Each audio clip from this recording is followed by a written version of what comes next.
நாட்களே முதல் ஞாயிற்றுக்கிழமை அவருடைய சமூகத்தில் கூடி வரும்படி நமக்கு கர்த்தர் ஒரு வாய்ப்பை கொடுத்திருக்கிறார்.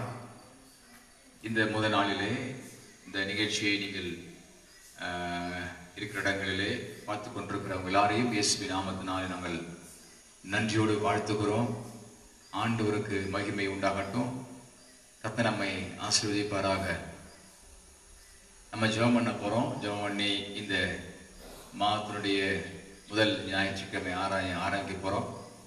நீங்கள் இதை பார்த்து கொண்டிருக்கிற நீங்கள் ஒருவேளை வீடுகளில் இருப்பீர்கள் சொன்னால் நீங்கள் தயவு செய்து எங்களோடு அமர்ந்து கொண்டு நீங்கள் இதை கவனிக்கும்படியாக அன்போடு கேட்டுக்கொள்கிறேன்.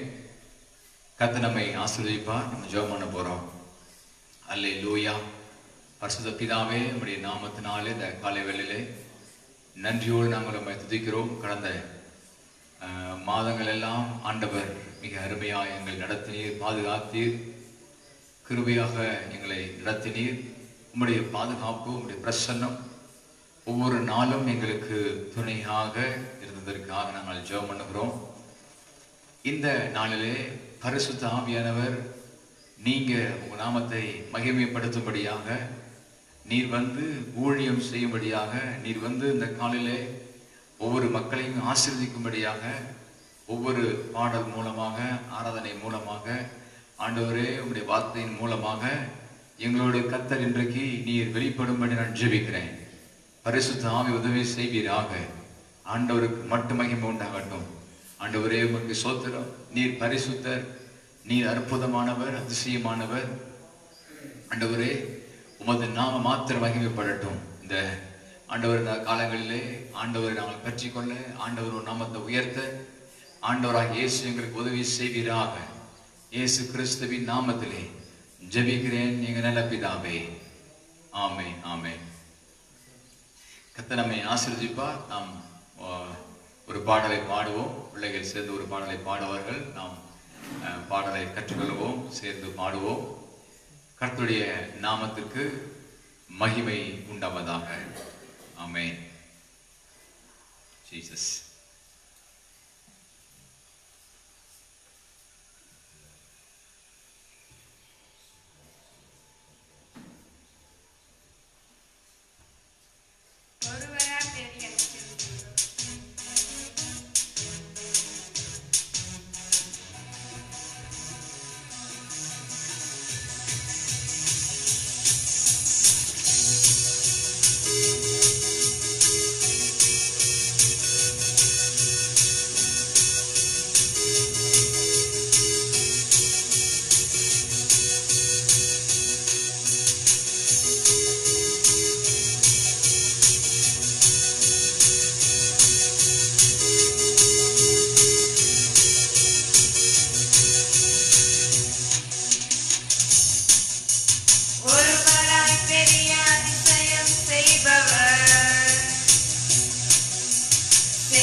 அல்லேலூயா. ஆண்டவர் ஒருவராய் பெரிய அதிசயங்களை செய்கிறவர். கையை உயர்த்தி ராமே சொல்ல போறோம். அல்லேலூயா. கர்த்தர் ஆசீர்வதிப்பார். நாம் தயவு செய்து எழுத நின்று சங்கீதம் 28ஆம் அதிகாரத்தை இப்ப சாலமோன் முன்பு வந்து வாசிப்பார்கள். நம்ம எல்லாரும் இணைந்து கொள்ளுவோம். பக்கம் 686 சங்கீதம் 28ஆம் அதிகாரத்தை பிரதர் வாசிக்கும் பொழுது அதை மாறி மாறி வாசிக்கலாம். கர்த்தருக்கு மகிமை உண்டாவதாக. ஆமென்.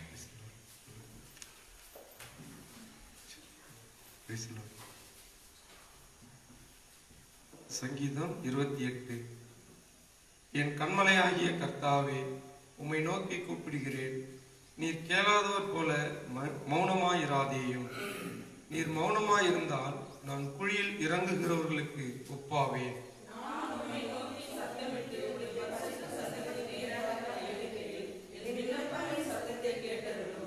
அயலானுக்கு சமாதான வாழ்த்துதலை சொல்லியும் தங்கள் இருதயங்களில் பொல்லாப்பை வைத்திருக்கிற துன்மார்க்கரோடும் அக்கிரமக்காரரோடும் என்னை வாரிக்கொள்ளாதேயும்.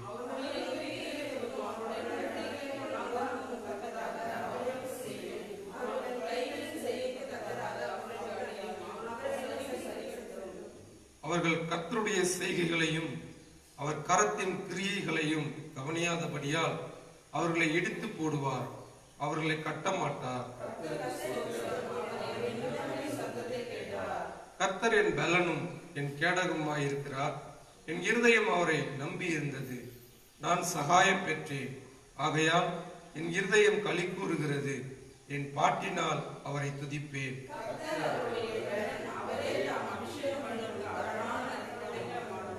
சேர்ந்து வாசிக்கலாம். தேவரே, உமது ஜனத்தை ரட்சித்து உமது சுதந்திரத்தை ஆசீர்வதியும். அவர்களை போஷித்து அவர்களை என்றென்றைக்கும் உயர்த்தியருளும். ஆமென். அல்லேலூயா. ஆண்டவர் நம்மை ஆசீர்வதிப்பார். அவருடைய நாமத்திற்கு மகிமை உண்டாவதாக. 7ஆம் வசனம் சொல்கிறது, கர்த்தர் என் பலனும் என் கேடகமாயிருக்கிறார். என் இருதயம் அவரை நம்பி இருக்கிறது. நம்பி இருந்தது. நான் சகாயம் பெற்றேன். ஆகையால் என் இருதயம் களி கூறுகிறது. என் பாட்டினால் அவரை துதிப்பேன். அல்லேலூயா. இருதயம் களி கூறுகிறது, சந்தோஷப்படுகிறது. ஆண்டுடைய பிள்ளை என்கிறதுனால், அவர் நம்மோடு இருக்கிறதுனால் என்னுடைய இருதயம் சந்தோஷப்படுகிறது, களி கூறுகிறது. அதனாலே நான் அவரை பாட்டினால் துதித்து அவருடைய நாமத்தை நான் துதிப்பேன், ஆராதிப்பேன் என்று இங்கே சங்கீதக்காரர் நமக்கு அழகாய் சொல்லுகிறார். கர்த்தருக்கு ஸ்தோத்திரம். அவர் என் விண்ணப்பங்களின் சத்தத்தை கேட்டார். கையில உயர்த்தி ஒரு ஆமே சொல்ல போறோம். அல்லேலூயா. நம்முடைய விண்ணப்பங்களின் சத்தத்தை நம்முடைய ஆண்டவர் கேட்டார். ஆமென். அப்போ விண்ணப்பங்களை கேட்கிற ஆண்டவர், நமக்கு உதவி செய்கிற ஆண்டவர். அவரை நோக்கி எல்லா சில நிமிடங்கள் காலவேளையிலே இந்த மாதத்துல முதல் ஞாயிற்றுக்கிழமை, கடந்த 6 மாதங்களாக நம்முடைய ஆண்டவர் மிக அருமையாக, நேர்த்தியாக, கிருபையாக எத்தனையோ சூழ்நிலையிலும் பலவிதமான போராட்டங்கள் மத்தியிலையும் இந்த ஊரடங்கு சமயத்திலேயும் ஆண்டவர் நம்மை நிறைவாக நடத்தி, நம்மை ஆசீர்வதித்து, நம்முடைய வாழ்க்கையிலே ஜெய பலனாக, ஜெய கம்பீர ராஜாவாக நம்மை நடத்தினார். இந்த ஜூலை மாதத்திலேயும் முதல் வாரத்திலே கூடி வரும்படிக்கு, முதல் வாரத்திலே அவரை ஆராதிக்கும்படிக்கு, ஆங்காங்கே நீங்கள் இதை பார்த்து கொண்டிருக்கிற வீடுகளிலே அமர்ந்து கொண்டிருக்கிற, பார்த்து கொண்டிருக்கிற, இல்ல பல விதங்களிலே நீங்க செல்போன் மூலமாக, யூடியூபிலே மூலமாக, பேஸ்புக்கின் மூலமாக பார்த்து கொண்டிருக்கிற எல்லாரையும் இயேசுவின் நாமத்திலே இந்த ஆராதனை நாங்கள் வரவேற்கிறோம். எங்களோடு இணைந்து கொள்ளுங்கள். சேர்ந்து நம் கர்த்தரை துதிப்போம். ஆண்டவருடைய நாமத்திற்கு மகிமை உண்டாவதாக. ஹல்லேலூயா. ஆண்டவரே இயேசுவே, சொல்லுங்க சில நிமிடங்கள்.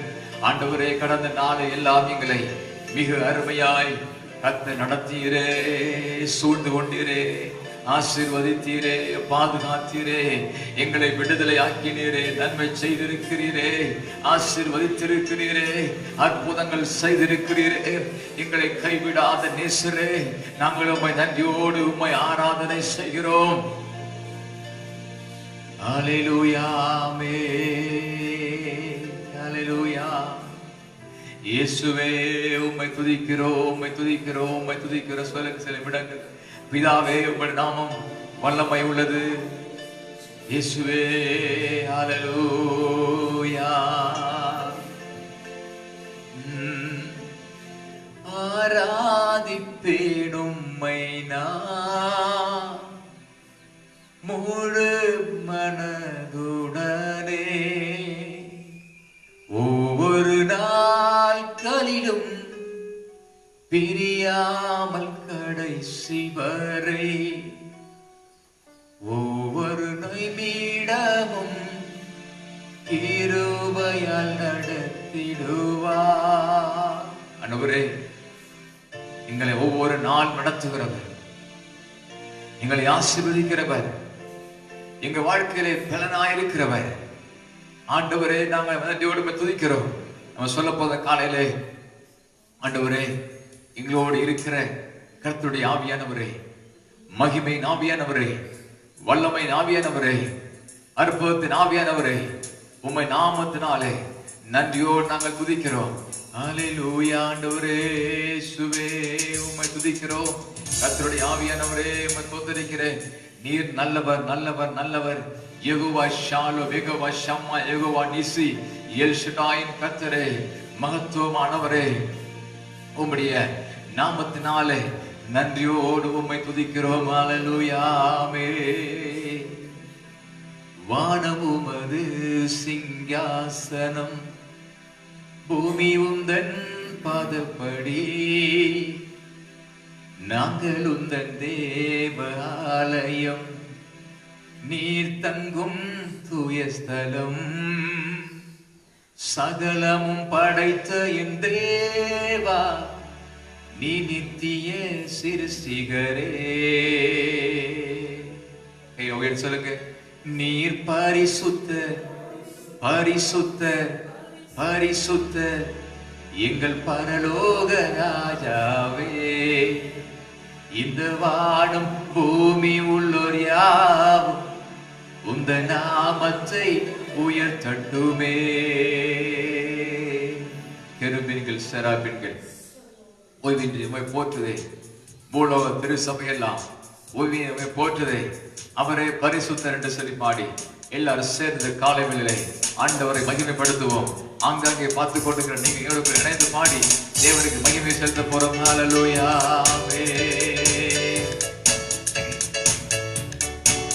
ஹல்லேலூயா. வானம் உமது சிங்காசனம், பூமி உந்தன் பாதப்படி, நாங்கள் உந்தன் தேவாலயம், நீர் தங்கும் தூய ஸ்தலம். சகலமும் படைத்த என் தேவா, நீ நித்திய சிருஷ்டிகரே. சகலமும் படைத்த என் தேவா, நீ நித்திய சிருஷ்டிகரே. நீ பரிசுத்த பரிசுத்த பரிசுத்த எங்கள் பரலோக ராஜாவே. இந்த வான பூமி உள்ளோர் யாவும் உந்தன் நாமத்தை உயர்த்தட்டுமே. நீ பரிசுத்த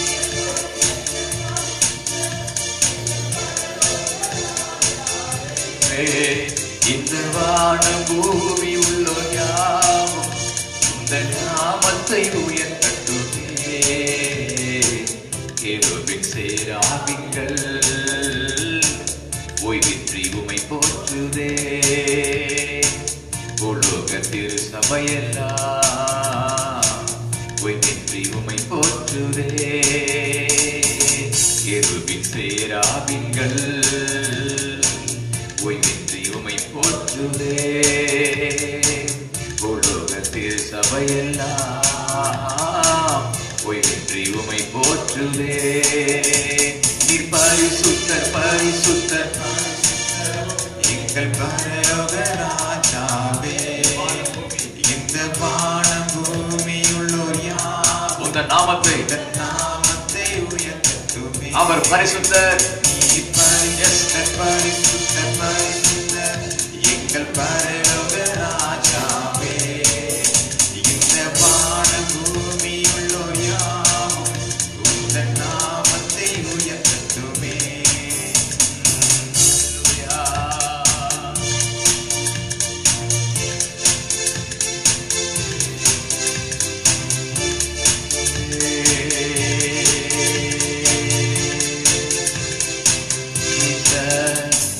பரலோகத்தில் உம்மை அல்லால் யாருண்டு தேவனே. பூலோகத்தில் உம்மை தவிர வேறொரு விருப்பமில்லை. பரலோகத்தில் உம்மை அல்லால் யாருண்டு தேவனே. பூலோகத்தில் உம்மை தவிர வேறு விருப்பமில்லை. விருப்பமில்லை. என்றும் உம்மோடு வாழ என்னை உமக்காய் தெரிந்தெடுத்தீ. என்றும் உம்மோடு வாழ என்னை உமக்காய் தெரிந்தெடுத்தீ. பரிசுத்தர் பரிசுத்தர் பரிசுத்தர் எங்கள் பரலோக ராஜாவே. இந்த வான பூமியுள்ளோர் யாவும் நாமத்தை உயர்த்தட்டுமே. அவர் பரிசுத்தர். நீர் பரிசுத்தர் பரிசுத்தர் பரிசுத்தர் எங்கள் ஆவியானவரே ராஜாவே. இந்த வானம் பூமி முழுவதும் இந்த வானம் பூமியுள்ளோர் யாவும் உந்தன் நாமத்தை உயர்த்தட்டுமே. கேருபீன் சேராபீன்கள் ஓய்வின்றி உம்மை போற்றுதே.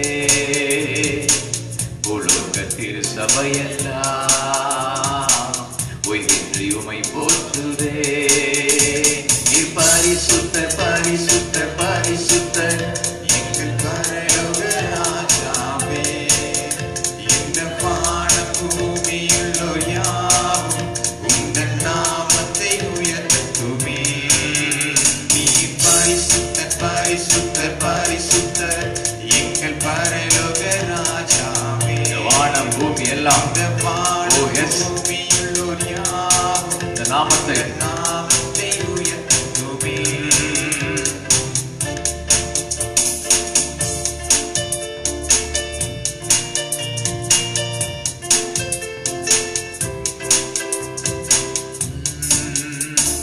வானம் உமது சிங்காசனம், பூமி உந்தன் பாதப்படி, நாங்கள் ஆலயம், நீர் தங்கும் தூய ஸ்தலம்.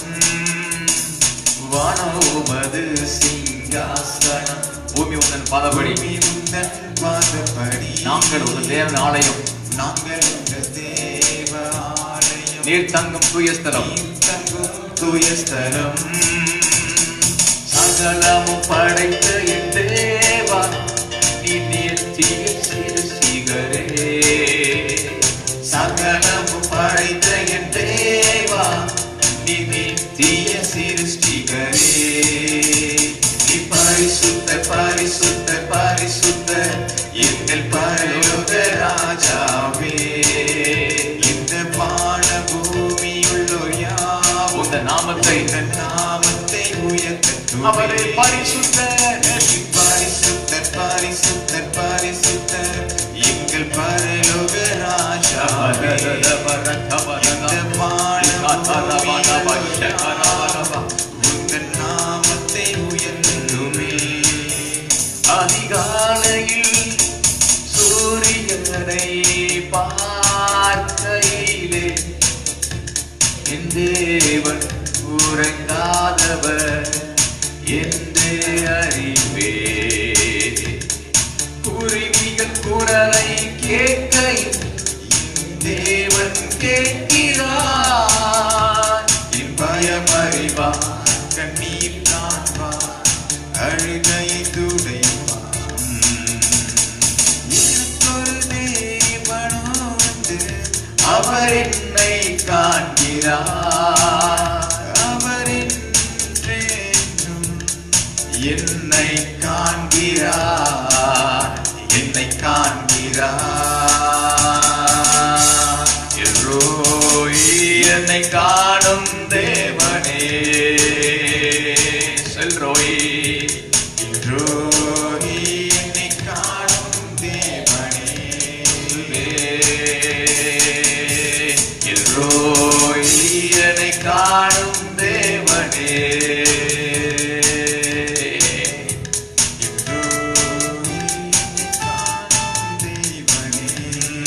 சொல்ல போகிறாமே. அதிகாலையில் சூரியனை பார்க்கையிலே என் தேவன் உறங்காதவர் என்று நான் அறிவேன். குருவிகள் குரலை கேட்கையில் என் தேவன் கேட்கிறார். என் பயம் அறிவார், தண்ணீர் காண்பார், அழுகையில் துடைப்பார்.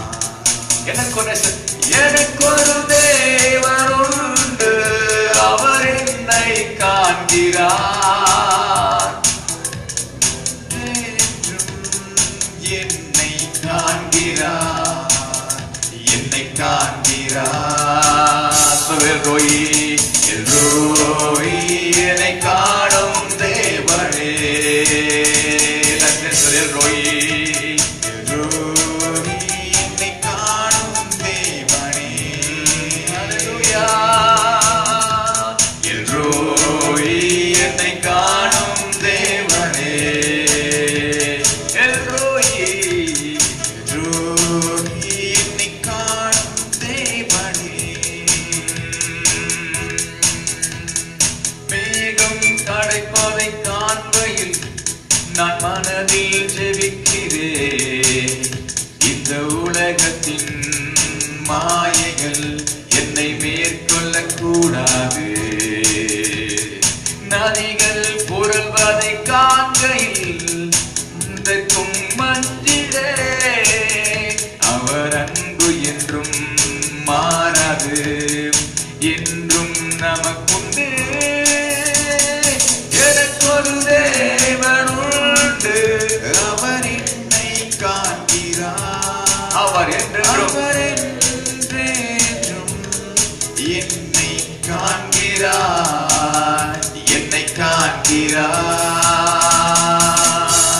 எல்லோய் என்னை காணும் தேவனே. எல்லோய் என்னை காணும் தேவனே. இயேசுவே எல்லோய் என்னை காணும் தேவனே. என்னை காண்கிற தேவன் இங்கே இருக்கிறார். என்னை காண்பவரை நான் இவ்விடத்தில் கண்டேன். சொல்ல போறோம். மேகம் கடப்பதை காண்கையில் நான் மனதில் ஜெபிக்கிறேன். உலகத்தின் மாயைகள் என்னை மேற்கொள்ள கூடாது. நதிகள் புரள்வதை காண்கையில் நான் எதற்கும் அஞ்சிடேன். அவர் அன்பு என்றும் மாறாது, என்றும் நமக்கு உண்டு.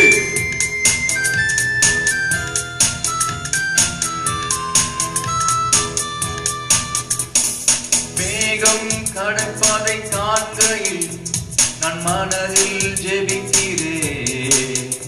இந்த உலகத்தின் மாயைகள் என்னை மேற்கொள்ள கூடாது. நதிகள் புரள்வதை காண்கையில் நான் எதற்கும் அஞ்சிடேன். அவர் அன்பு என்றும் மாறாது,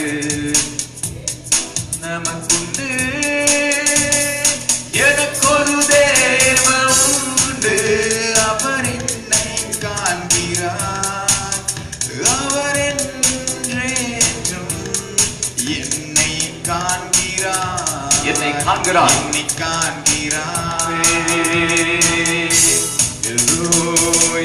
என்னை காணும் தேவனே,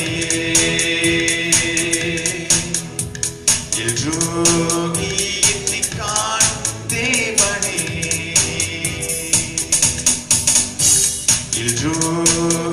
என்னை காண்கிறவரே தேவனே, என்னை காணும் தேவனே.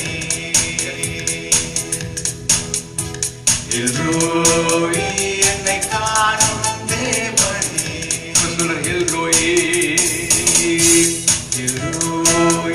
என்னை காணும் தேவனே,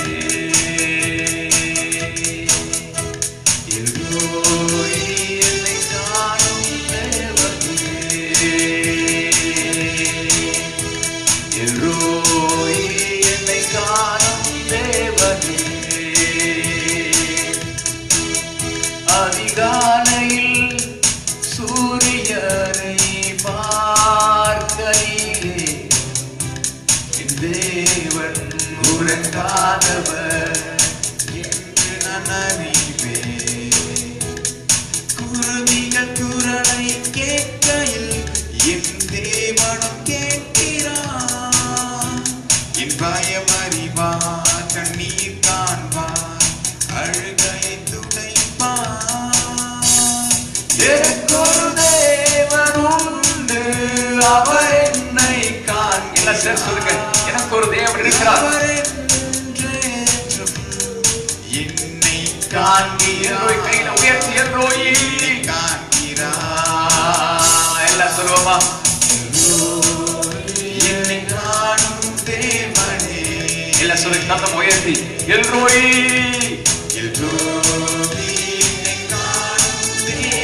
எல்லாம் சொல்லுவோம். எல்ரோயி என்னை காண்கிற தேவனே, தேவனே,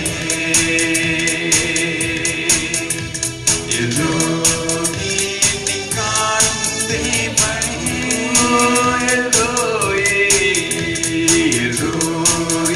என்னை காணும் தேவனே,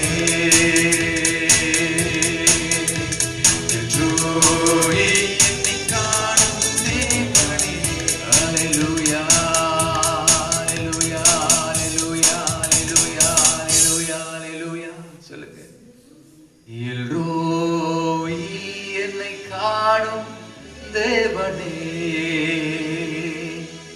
சொல்லுங்க, ஒரு மட்டும் சொல்லுங்க. எல்ரோயி சொல்லுங்க, சத்தமா சொல்லுங்க. என்னைய மாதிரி சொல்லுங்க. காணும் தேவனே. மீண்டும் சத்தம் உயர்த்தி எல்ரோயி என்னை காண்கிறதை சொல்லுங்க பாப்போம். மீண்டும் எல்ரோயி என்னை காண்கிற தேவனை சொல்லுங்க. ஜீசஸ். மீண்டும் சத்தமா உயர்த்தி எல்ரோயி என்னை காண்கிறவரே.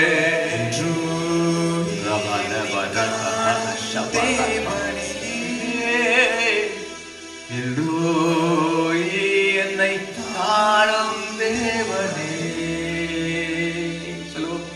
எனக்கொரு தேவன் உண்டு, அவர் என்னை காண்கிறார். அவர் என்றென்றும் என்னை காண்கிறார். என்னை காண்கிறார். மீண்டும் ஒரு முறை 2 கையை உயர்த்தி எல்ரோய் என்னை காணும் தேவனே, எல்ரோய் என்னை காணும் தேவனே. எங்களை காண்கிறவரே, எங்களை சொல்லி காண்கிறவரே சொல்லிட்டே இருக்க.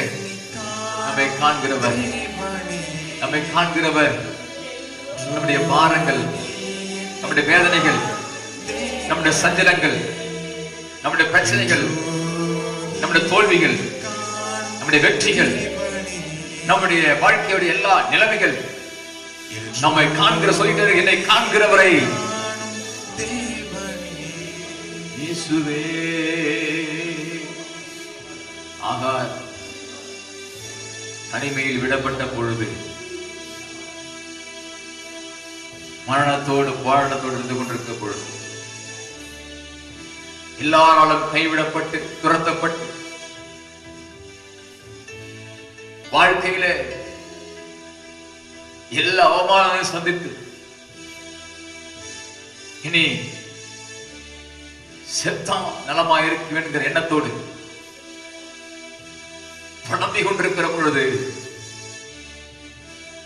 தேவனுடைய வார்த்தை வருகிறது. அப்பொழுது சொல்றாங்க, நீர் என்னை காண்கிற தேவன், எல்ரோய், என்னை காண்பவரை இவ்விடத்திலே கண்டே. நீர் என்னை காண்கிற தேவன். அன்பு தேவ பிள்ளைகளே, இதை பார்த்துக் கொண்டிருக்கும் வாழ்க்கையில, எங்களோடு இணைந்து ஆராய்ச்சி கொண்டிருக்கும் வாழ்க்கையில, என்னை காண என்னை பார்க்க யாரும் யோசித்திருக்கலாம். ஆனால் இன்று ஆராதனையிலே பரிசுத்த ஆவியின் அபிஷேக வல்லமை ஒரு தீர்க்க தரிசனம் நோக்கி வருகிறது. உங்களை காண்பதற்காக இயேசு உங்கள் அருகே இருக்கிறார். இதை பார்த்துக் கொண்டிருக்கிற வாழ்க்கையிலே உங்களை பார்ப்பதற்காக, காண்பதற்காக எல்ரோஹி தெய்வம் இயேசு உங்கள் அருகே இருக்கிறார், உங்களுக்குள்ளே இருக்கிறார். அவர் உங்களை காண்கிறார். உயர்த்தி எல்ரோய் என்னை காணும் தேவனே. சொல்லுங்க ஒரு முறை, என்னை காணும் தேவனே இயேசுவே, எல்ரோய் தேவனே. விடுவர் எல்ரோகி, என்னை காணும் தேவனே. ஹல்லேலூயா. ஆண்டவரே, எங்களை நேசிக்கிற ஆண்டவரே, எங்களுக்காய் தன் ஜீவனை கொடுத்த ஆண்டவரே, வாழ்க்கையில ஒரு மாற்றத்தை உண்டு பண்ண வந்திருக்கிற ஆண்டவரே, நோக்கி நாங்கள் பார்க்கிறோம். ஹல்லேலூயா, ஹல்லேலூயா. கடைசி அன்பின் ஒருவரை சொல்ல போறோம். எல்ரோஹி, என்னை காண்கிற தேவனை. எல்லாரும் சேர்ந்து பாடுவோம். ஒருமுறை கையில உயர்த்தி, எல்ரோஹி, என்னை காண்கிறவரே. ஹல்லேலூயா.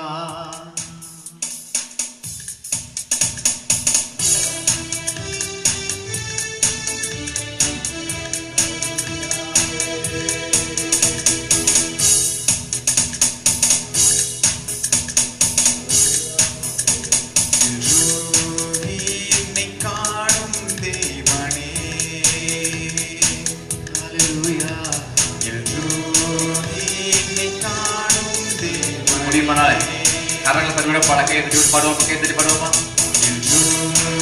ஒரே மாதிரியா? ஹல்லேலூயா.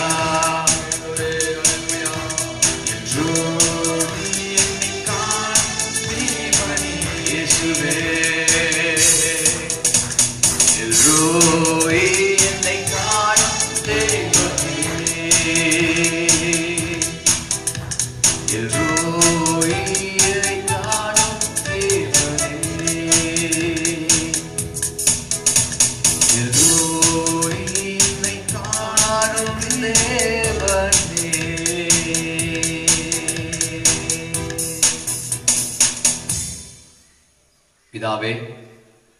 இந்த காலை வெள்ளை மத்தியிலே பரிசுத்த ஆவியானவர் இந்த மாதத்திலே முதல் ஞாயிற்றுக்கிழமை சமூகத்திலே நாங்கள் வந்து எல் ரோஹி என்னை காண்கிற தெய்வத்தை ஆராதிப்பதற்காக ஆங்காங்கே இதை பார்த்து கொண்டிருக்கிற மக்கள் வந்திருக்கிற பார்த்து கொண்டிருக்கிற கேட்டுக்கொண்டிருக்கிற ஒவ்வொரு மக்களோடையும் கர்த்தருடைய ஆவியானவர் இடைப்படுவீராக. இது மட்டும் உதவி செய்யும். இயேசு கிறிஸ்துவின் நாமத்திலே ஜெபிக்கிறேன் எங்க நல்ல பிதாவே, ஆமென் ஆமென். கர்த்தர் நம்மை ஆசீர்வதிப்பார். நாம் தயவு செய்து அமர்ந்து கொள்வோம். கர்த்தருடைய நாமத்திற்கு மகிமை உண்டாவதாக. ஆண்டவர் நம்மை ஆசீர்வதிப்பார். இந்த ஜூலை மாதத்திலேயும் முதல் ஞாயிற்றுக்கிழமை அவருடைய சமூகத்தில் ஆராதனை செய்யும்படியாக, அவரை நோக்கி பார்க்கும்படியாக கர்த்தர் நமக்கு ஒரு வாய்ப்பை கொடுத்திருக்கிறார். தேவன் நாமத்திற்கு மகிமை உண்டாகட்டும். கர்த்தர் நம்மை ஆசீர்வதிப்பார். கடந்த 6 மாதங்களாக நம்முடைய ஆண்டவர் நம்மை அற்புதமாய் நடத்தினார். நம்முடைய தேவைகளை சந்தித்தார். ஒவ்வொரு நாளும் நம்மோடு கூட இருந்தார். இந்த நாளிலும் கர்த்தருடைய நாமத்திற்கு மகிமை உண்டாகும்படியாக சில வார்த்தைகளை வேதத்திலிருந்து நாம் பகிர்ந்து கொள்ள போகிறோம். கர்த்தர் நம்மை ஆசீர்வதிப்பார். தேவன் நாமம் மகிமைப்படட்டும். மீண்டுமாக நீங்கள் ஒவ்வொரு நாளும் ஜெபிக்கும் பொழுதெல்லாம் நம்முடைய தேசங்களுக்காக, நம்முடைய தமிழ்நாட்டிற்காக நீங்கள் ஜெபித்துக் கொள்ளுங்கள். சீக்கிரத்திலே இந்த கொரோனா வைரஸ், இந்த லாக்டவுன் முடிந்து ஒரு நல்ல ஒரு சூழ்நிலை உருவாகும்படியாக நீங்கள் எப்போதெல்லாம் ஜெபிக்கிறீர்களோ அப்பெல்லாம் ஆண்டவரே எங்கள் தமிழ்நாட்டை ஆசீர்வதியும், எங்கள் இந்தியாவை ஆசீர்வதியும் சொல்லி நீங்கள் ஜெபம் பண்ணுங்கள். நிச்சயமாகவே நம்முடைய ஜெபம் நம்முடைய தேசத்திலே ஒரு மாற்றத்தை கொண்டு வரும் என்று நான் நம்புகிறேன். கர்த்தர் நம்மை ஆசீர்வதிப்பார். ஆண்டவருக்கு மகிமை உண்டாகட்டும். இந்த நாளிலே மீண்டுமாக நாம் கடந்த 6-7 வாரங்களாக மத்தேயு சுவிசேஷம் 5ஆம் அதிகாரத்திலிருந்து சில வார்த்தைகளை நாம் வேதத்திலிருந்து பார்த்து வருகிறோம். உண்மையாகவே நமக்கு அது ஆசீர்வாதமாக இருக்கிறது. கர்த்தருடைய வார்த்தை நம்மோடு இடைப்பட்டு கொண்டிருக்கிறது. அநேக வாழ்க்கையிலே ஒரு மாற்றத்தை உண்டாக்கி இருக்கிறது. நிச்சயமாகவே மத்தேயு சுவிசேஷம் 5ஆம் அதிகாரம் ஒரு சாதாரண ஒரு வசனம் அதிகாரம் அல்ல. மனுஷனுடைய எல்லா சூழ்நிலைகளையும் இதிலே ஆண்டவர் அடக்கி இருக்கிறார், சொல்லி இருக்கிறார். ஒரு மனிதன் எப்படி வாழ வேண்டும், ஒரு குடும்பம் எப்படி வாழ வேண்டும், ஒரு ஊழியம் எப்படி இருக்க வேண்டும், ஒவ்வொரு மக்களுடைய வாழ்க்கையிலே என்னென்ன பிரச்சனை இருக்கிறது, அதற்கெல்லாம் என்ன ஒரு தீர்வு என்று மத்தேயு சுவிசேஷம் 5ஆம் அதிகாரத்திலே ஆண்டவர் நமக்கு அழகாக மிக எளிய முறையிலே ஈஸியாக புரிந்து கொள்ளக்கூடிய அளவிலே ஆண்டவர் எழுதி வைத்திருக்கிறார். நாம் கடந்த நாட்களை பார்த்த காரியங்கள் மத்தேயு சுவிசேஷம் 5ஆம் அதிகாரம் 1ஆம் வசனத்திலிருந்து 9ஆம் வசனம் வரைக்கும் நாம் கடந்த நாட்களிலே பார்த்து கொண்டிருக்கிறோம். ஒவ்வொரு வாரங்களும் ஒவ்வொரு அதிக வசனத்தை பார்த்தோம். இன்றைக்கு மத்தேயு சுவிசேஷம் 5ஆம் அதிகாரம் 10ஆம் வசனத்தை நாம் தியானிக்க போகிறோம். கர்த்தர் நம்மை ஆசீர்வதிப்பார். இதை பார்த்து கொண்டிருக்கிற நீங்கள், கேட்டுக்கொண்டிருக்கிற நீங்கள் கவனமாக வசனத்தை நீங்கள் கேட்கும்படியாக நான் உங்களுக்கு அன்போடு கேட்டுக்கொள்கிறேன். ஆண்டவர் நம்மை ஆசீர்வதிப்பார். இந்த வசனம் கொஞ்சம் வித்தியாசமான காரியமா இருக்கும். இதிலே குறிப்பாக கர்த்தருடைய பிள்ளைகளுக்கு, தேவனுடைய ஊழியர்களுக்கு, சபைகளுக்கு தேவன் பிரதேட்சியமாய் சொல்லக்கூடிய ஒரு காரியத்தை நாம் இதிலே பார்க்க முடியும். கர்த்தர் நம்மை ஆசீர்வதிப்பார். ஆண்டவருடைய நாமத்திற்கு மகிமை உண்டாகட்டும். நம்ம சேர்ந்து வாசிக்கலாம். மத்தேயு சுவிசேஷம் 5ஆம் அதிகாரம் 10ஆம் வசனம். நீதி நிமித்தம் துன்பப்படுகிறவர்கள் பாக்கியவான்கள், பரலோக ராஜ்யம் அவர்களுடையது. மீண்டும் வாசிக்கலாமா? நீதியின் நிமித்தம் துன்பப்படுகிறவர்கள் பாக்கியவான்கள், பரலோக ராஜ்யம் அவர்களுடையது. 11 கூட நம்ம பார்க்கலாம். 11-12 கூட பார்க்கலாம். என் நிமித்தம் உங்களை நிந்தித்து துன்பப்படுத்தி பலவிதமான தீமையான மொழிகளையும் உங்கள் பேரில் பொய்யாய் சொல்வார்களே ஆனால் பாக்கியவான்களா இருப்பீர்கள். 12 சந்தோஷப்பட்டு களி கூறுங்கள், பரலோகத்தில் உங்கள் பலன் மிகுதியாயிருக்கும். உங்களுக்கு முன் இருந்த தீர்க்க தரிசிகளையும் அப்படியே துன்பப்படுத்தினார்களே. இந்த 3 வசனத்தையும் நாம் இன்றைக்கு சில நிமிஷங்கள் பார்ப்போம். தேவன் நாமத்திற்கு மகிமை உண்டாகட்டும். கர்த்தர் நம்மை ஆசீர்வதிப்பார். மீண்டும் நீங்க யாராவது படிக்கலாமா? நீதி நிமித்தம் துன்பப்படுகிறவர்கள் பாக்கியவான்கள், பரலோக ராஜ்யம் அவர்களுடையது. தேவனுடைய பிள்ளைகளே, கர்த்தர் நம்மை ஆசீர்வதிப்பாராக. நீதி நிமித்தம் துன்பப்படுவது, அப்புறம் சொல்றோம் என்ன நிமித்தம் துன்பப்படுவது. உங்க வாழ்க்கையிலே நீங்கள் நீதியாய் நடந்து உண்மையாய் நடந்து துன்பங்கள் வருமானால் சொல்றாரு, கவலைப்படாத, பரலோகத்துல உங்களுக்கு தான் இடம் இருக்கிறது. கையை தட்டி நாம சொல்ல போறீங்க. நீங்கள் உண்மையாய் நடந்து உங்க அலுவலகத்திலே, உங்கள் வேலை ஸ்தலங்களிலே, நீங்கள் செய்கிற இடங்களிலே, சூழ்நிலைகளிலே, வியாபாரங்களிலே, மற்ற நம்ம இருக்கிற சூழ்நிலையிலே நீதியாய் நடந்து உங்களுக்கு துன்பம் வருமானால் சொல்ற, துன்பம் வரும் சொல்றார். துன்பம் வருமானால் நீங்க கவலைப்படாதீங்க, நீங்க பாக்கியவானா இருப்பீங்க. உங்களுக்கு பரலோகத்துல ஒரு இடத்தை வைத்திருக்கிறேன். கையை உயர்த்தி கர்த்தருக்கு ஸ்தோத்திரம் பண்ண போறோம். ஆண்டவருடைய நாமத்திற்கு மகிமை உண்டாகட்டுமா, மகிமை உண்டாவதாக. சில காரியங்களை நாம் இன்றைக்கு பார்ப்போம். நீதி நிமித்தமாக துன்பப்படுறவர்கள் பாக்கியவான்கள், பரலோக ராஜ்யம் அவர்களுடையது. ஆண்டவருடைய நாமம் மகிமைப்படட்டும். சங்கீதம் 34 அதிகாரம் 19 வசனத்தை வாசிக்கலாம். நீதி நிமித்தம் துன்பப்படுகிற உங்களுக்கு தேவன் சொல்கிற சில காரியங்களை நாம் பார்ப்போம். 34 அதிகாரம் 19 வசனம். நீதிமானுக்கு வரும் துன்பங்கள் அநேகமாயிருக்கும், கர்த்தர் அவைகள் எல்லாவற்றிலும் நின்று அவனை விடுவிப்பார். நீதிமானுக்கு வரும் துன்பங்கள் அநேகமா இருக்கும். நம்ம நினைக்கலாம், நான் நீதியா நடந்த, நான் உண்மையா இருக்கிற, என் மேல எந்த பழியும் இல்லை, குற்றமும் இல்லை, ஆனா என்ன துன்பப்படுத்துறாங்க, என்ன வேதனைப்படுத்துறாங்க, என்ன சஞ்சலப்படுத்துறாங்க என்று நீங்கள் நினைத்திருக்கலாம். நீங்க பார்த்து கொண்டிருக்கிற நீங்கள் கூட உங்க அலுவலகத்திலே உண்மையாக இருந்து பல துன்பங்களை நீங்க அனுபவித்திருக்கலாம். நீங்கள் செய்யாத குற்றங்கள் உங்கள் மேல வந்திருக்கலாம், செய்யாத பழிகள் உங்க மேல வந்திருக்கலாம். ஆனா சொல்றாரு, பரலோகத்து ஆட்சியம் உங்களுடைய சொல்றாரு பாருங்க. நீதிமான்கள் கூப்பிடுகிற போது கர்த்தர் கேட்பார்.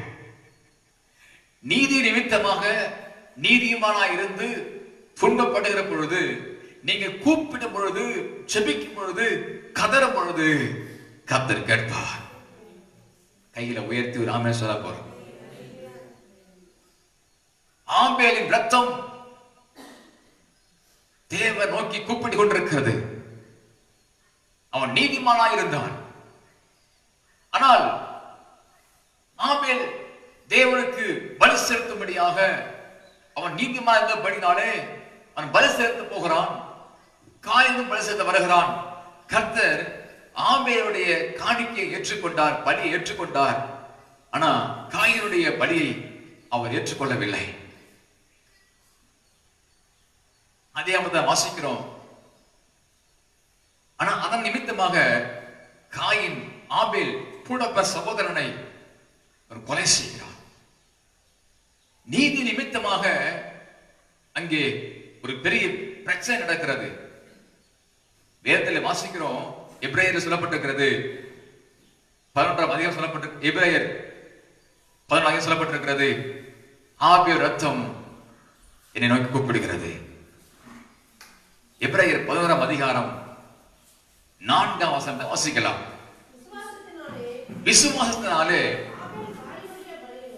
விசுவாசத்தினாலே ஆபேல் காயினுடைய பலிகளை பார்க்கிலும் மேன்மையான பலியை தேவனுக்கு செலுத்தினான். தேவ பிள்ளைகளே, நீங்க நினைக்கலாம், நான் தேவனுக்காக உண்மையா இருக்கிறேன், நீதியா இருக்கிறேன், பலி செலுத்துகிறேன், ஆண்டவரை ஆராதிக்கிறேன், ஜெபம் பண்ணுகிறேன், வேதத்தை வாசிக்கிறேன், நான் உண்மையா இருக்கிறேன், ஆனா எனக்கு நிந்தை வருகிறது. நிந்தை வரும். அதான் தேவன் சொல்றாரு, நீதிமானுக்கு வரும் துன்பங்கள் அநேகமா இருக்கும். தேவனுடைய பிள்ளைகளுக்கு துன்பம் வராது என்பது அல்ல, வரும்.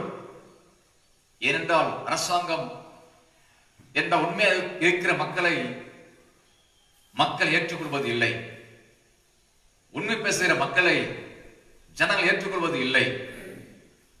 யாரெல்லாம் ஏமாத்துறானோ, யாரெல்லாம் பொய் சொல்றாங்களோ, ஈஸியா மக்கள் அவங்கள மாற்றுவாங்க.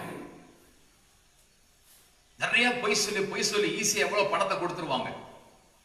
கடைசியில அப்பதான் அவன் யாருன்னு தெரியும். உண்மையா சிலர் கேட்பாங்க, அவங்க பணம் கிடைக்காது, பொருள் கிடைக்காது, நியாயமா இருக்கும், அவங்க துன்பப்படுவாங்க. தேவ பிள்ளையே, சொல்லப்பட்டிருக்கு, நீதிமானுக்கு வரும் துன்பங்கள் அநேகமா இருக்கும், அவை எல்லாவற்றும் நின்று அவனை விடுவிப்பார். கையை உயர்த்தி ஒரு ஆமென் சொல்ல போறோம். அல்லேலூயா. நீதிமானுக்கு வரும் துன்பம் அநேகமா இருக்கும், கர்த்தர் அவனை விடுவிப்பார். எபிரேயர் நிருபம் 11ஆம் அதிகாரத்துல சில காரியங்களை பார்ப்போம். நீதியாய் வாழ்ந்த சில மக்களுடைய வாழ்க்கையில ஏற்பட்ட சில துன்பங்களை, சில கஷ்டங்களை பார்த்து நாம் தேவனுக்கு மகிமைப்படுத்த போறோம். கர்த்தர் நம்மை ஆசீர்வதி. எபிரேயர் நிருபம் 11ஆம் அதிகாரத்தை நாம் எடுத்துக்கொள்வோம். மிக அருமையான, இது எல்லாருடைய பட்டியலையும், தேவனுடைய முன்னோர்கள் வாழ்ந்த தேவனுடைய பிள்ளைகளுடைய பட்டியலை மிக அழகாக இங்கே சொல்லப்பட்டிருக்கிறது. எபிரேயர் நிருபம் 24ஆம் அதிகாரம். அதுக்கு முன்னதாக நாம் ஆபேலை பார்த்தோம். எபிரேயர் 11:4 மீண்டும் படிக்க பார்ப்போம். மீண்டுமாக, விசுவாசத்தினாலே ஆபேல் காயனுடைய பலிகளை பார்க்கிலும் மேன்மையான பலியை தேவனுக்கு செலுத்தினான். அதனாலே அவன் நீதிமான் என்று சாட்சி பெற்றான். நம்ம பார்த்தோம்னா மேன்மையான பலியை செலுத்தினான். மேன்மையான பலி, மேன்மையான காணிக்கை, தேவனோடு மேன்மையான ஒரு ஐக்கியம், தேவனோடு இருக்கிற அந்த மகிமையான ஒரு சந்தோஷம், நிறைவு, மேன்மையானதை அவன் செலுத்துகிறான். நீதிமான் என்று அவன் சொல்லப்பட்டிருக்கு. அவன் நீதிமான் என்று சாட்சி பெற்றான். அவனுடைய காணிக்கைகளை குறித்து தேவனே சாட்சி கொடுத்தார். அவன் மரித்தும் இன்னும் பேசுகிறான். காயினை ஆபேலை குறித்து இங்க சொல்லப்பட்டிருக்கிறது. காயினுக்கு சாபத்தை கொடுத்தார். இங்கே ஆபேல் சொல்கிறார், அவன் மரித்தும் இன்னும் பேசுகிறான். காரணம் என்ன? துன்பம் வந்துச்சு, அவனுடைய வாழ்க்கையை பெரிய ஆபத்து வந்தது. ஆனால் அவன் ரத்தத்தை குறித்து தேவன் சொல்றாரு, அவன் இன்னும் பேசுகிறான். நீதியாய் வாழ்ந்த, உண்மையா வாழ்ந்த வாழ்க்கை துன்பங்கள் வரலாம். அப்படி வருமானால் உங்கள் மரணத்துக்கு பிறகு, என் மரணத்துக்கு பிறகு மக்கள் பேசுவார்கள், இவன் நீதியாய் வாழ்ந்தான், உண்மையாய் வாழ்ந்தான், சாட்சியாய் வாழ்ந்தான். இருக்கிற காலங்களிலே அவனை குறித்து, அவனுடைய செய்யப்பட்ட காரியத்தை குறித்து மக்கள் பேசுவாங்க. கையை உயர்த்தி நாமே சொல்ல போறோம். இப்போ நீதியாய் வாழ்ந்த சில மக்களுடைய வாழ்க்கையில் ஏற்படும் துன்பங்களை எபிரேயர் நிருபம் 11ஆம் அதிகாரம் 4ஆம் வசனத்தை வாசிக்கலாம். குறிப்பா இந்த செய்தியானது விசுவாச மக்களுக்கு தான் கொஞ்சம் பயனுள்ளதா இருக்கும். ஒரு புதிதாக கேட்பீங்கன்னு சொன்னா புரியாம கூட இருக்கலாம். ஆனா இது விசுவாச பிள்ளைகளுக்கு, தேவனுடைய பிள்ளைகளுக்கு, கர்த்தருடைய பிள்ளைகளுக்கு இந்த செய்தி மிகுந்த ஒரு மாற்றத்தை கொண்டிருக்கும் நான் நம்புகிறேன். ஆண்டவர் நம்மை ஆசீர்வதிப்பார். வாசிக்கலாம். எபிரேயர் நிருபம் 11ஆம் அதிகாரம் 24ஆம் வசனம். விசுவாசத்தினாலே மோசே தான் பெரியவனான போது பார்வோனுடைய குமாரத்தின் மகன் எனப்படுவதை வெறுத்து, நீதிமான் அவன் செய்ய வேண்டிய காரியம் என்ன? அதான் பார்த்தோம். நீதிமானுக்கு வரும் துன்பங்கள் அநேகமா இருக்கும், அநேகமா இருக்கும். அதான் சொல்றாரு, மோசே விசுவாசத்திலே அவன் பெரியவனான போது, விசுவாசத்திலே அவன் வளர்ந்த பொழுது, விசுவாசத்திலே அவன் உயர்ந்த பொழுது, விசுவாசத்திலே அவன் வாழ்ந்த பொழுது அவன் சொல்லப்பட்டிருக்கு, அநித்தியமான பாவ சந்தோஷங்களை அனுபவிப்பதை பார்க்கிலும் தேவனுடைய சனங்களோடு துன்பத்தை அனுபவிப்பதை தெரிந்து கொண்டு, அதாவது நல்ல ஒரு அரண்மனையிலே வாழ்ந்த ஒரு மனிதன், ராஜகுமாரனை போல இருந்த ஒரு மனுஷன், அடுத்த ஸ்தானத்துல அவனுக்கு வாய்ப்பு இருக்கிறது ராஜாவா உயர்வதற்கு, பார்வன் ஆவதற்கு வாய்ப்பு இருக்கிறது. ஆனால் அவன் அந்த சந்தோஷத்தை அவன் பெருசா எண்ணல. அந்த நான் பார்வன் ஆவேன், நான் பார்வனுடைய மகன், பார்வனுடைய குமாரன் என்பதை அவன் வெறுக்கிறான். அரண்மனையில் காணப்பட சந்தோஷத்தை அவன் வெறுக்கிறான். அவனுக்கு இருக்கிற எல்லா சூழ்நிலையும் அவன் வெறுக்கிறான். ஆனால் சொல்லப்பட்டிருக்கு, தேவ ஜனங்களோட சொல்லப்படுங்க, தேவ ஜனங்களோட துன்பத்தை அனுபவிப்பதை அவன் தெரிந்து கொண்டான். அல்லேலூயா. அவனுடைய தாய் அவனை அந்த அளவுக்கு அவனை வளர்த்தாங்க. பார்வோன் அரண்மனையிலே அவன் கட்டளை பெற்றிருந்தாலும் அவன் தாய் தேவனுடைய வார்த்தையை சொல்லி சொல்லி சொல்லி சொல்லி மோசையை வளர்த்தாங்க. அதனாலதான் வாழ்க்கையில எனக்கு சந்தோஷம் முக்கியம் இல்லைங்க, அரண்மனை முக்கியம் இல்லைங்க, எனக்கு தேவ மக்களுடைய வாழ்க்கையில இருக்கிற அந்த துன்பமா இருந்தாலும் அதை அவன் தெரிந்து கொண்டான். ஏன் அவன் தெரிந்து கொண்டான் அப்படின்னா, படிங்க, தெரிந்து கொண்டு இனி வரும் பலன்மேல் நோக்கமா இருந்து, அதான் நம்ம படிச்சோம் மத்தேயு 5ஆம் அதிகாரத்துல நம்ம 10ல படிச்சோம் அப்படின்னா, நீதி நிமித்தம் துன்பப்படுவர்கள் பாக்கியவான்கள், பரலோக ராஜ்யம் அவருடையது. அல்லேலூயா. இங்க இயேசு கிறிஸ்து சொல்ல இந்த காரியமும் எபிரேயர் 11ஆம் அதிகாரத்தில் நடக்கிற காரியம் நம்ம பார்ப்போமானால், மோசே வாழ்க்கையை பார்ப்போமானால், அவன் இனி வரும் பலன் மேல் நோக்கமாயிருந்தான். அப்போ ஒவ்வொரு மனிதனுக்கும் ஒரு இனி வரும் பலன் இருக்கிறது, அதுதான் பரலோக ராஜ்யம். கையை தட்டி ஒரு ஆமென் சொல்ல போறோம், கரங்களை தட்டி கர்த்தருக்கு மகிமை உண்டாகட்டும்.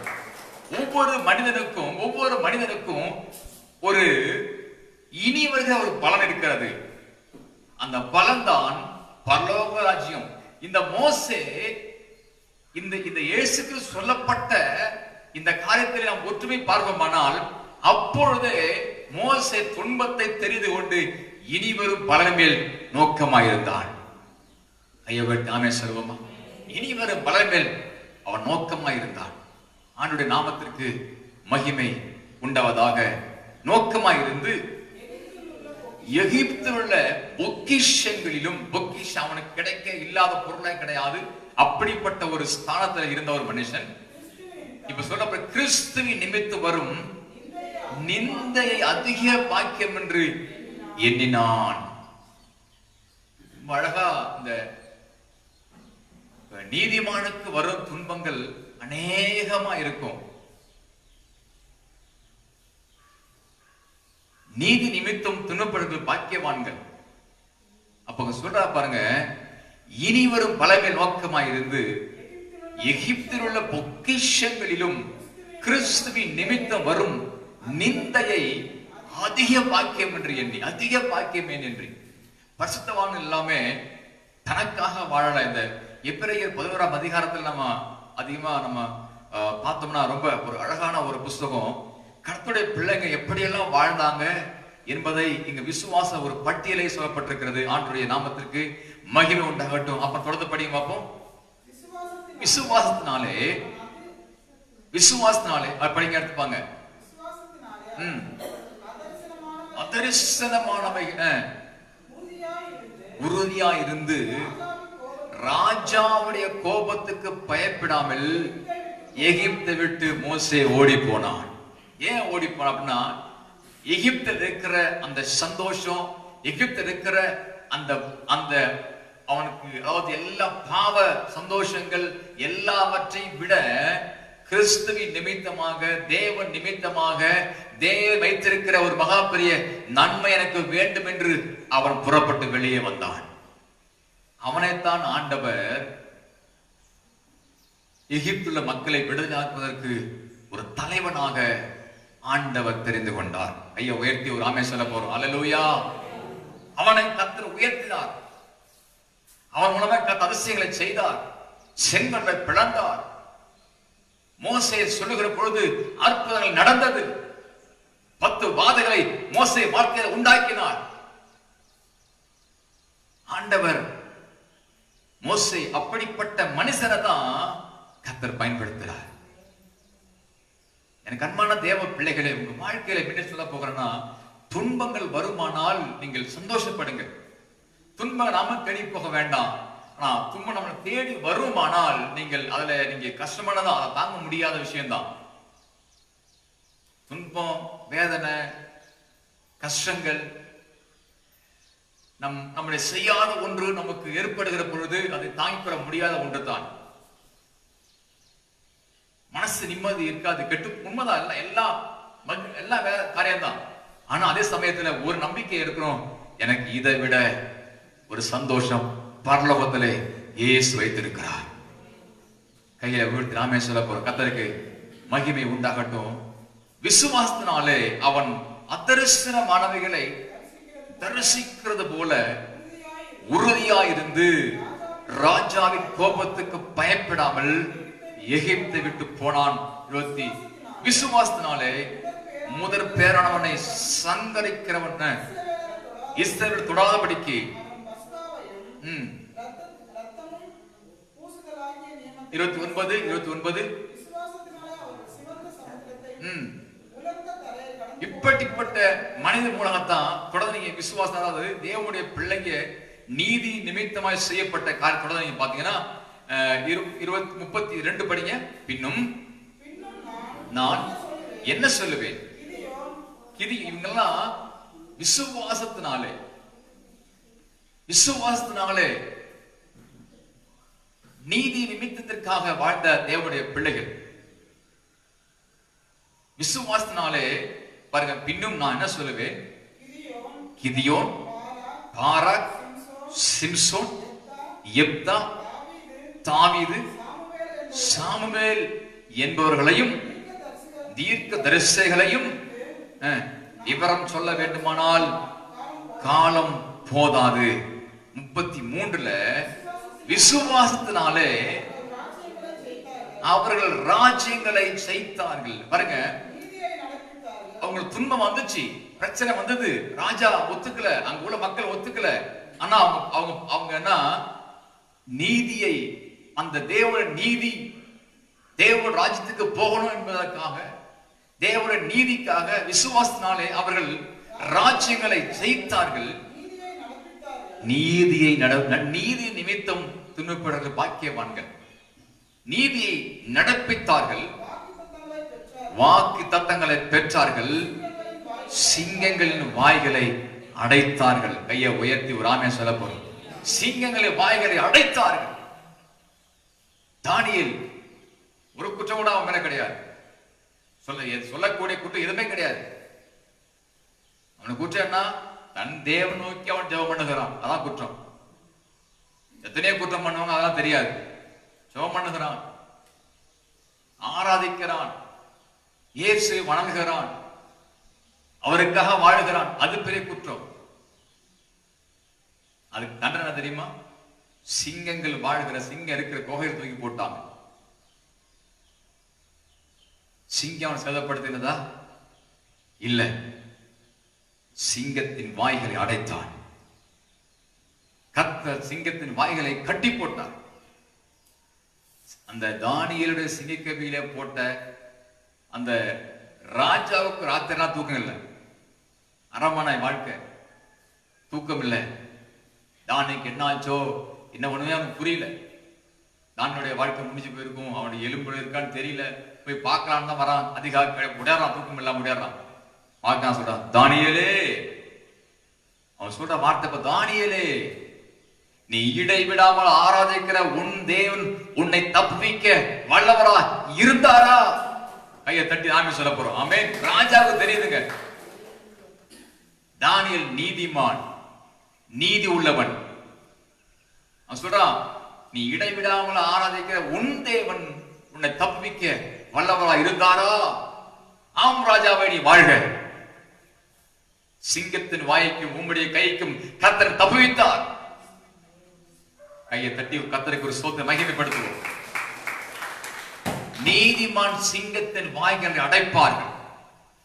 எப்படிப்பட்ட சிங்கம் போன்ற மக்களுடைய வாழ்க்கை, மக்களுடைய எண்ணங்கள், பேச்சுகள் நம்மை சூழ்ந்திருந்தாலும் நீதிமான் இருப்போமானால் சிங்கத்தின் வாய்களை அடக்கக்கூடிய அந்த அபிஷேகத்தை, வல்லமை கர்த்தர் நமக்கு தருவார். கையை உயர்த்தி ஆமென் சொல்ல போறோம். தேவனுடைய பிள்ளைகளே, துன்பம் வருமானால் கவலைப்படாதீங்க.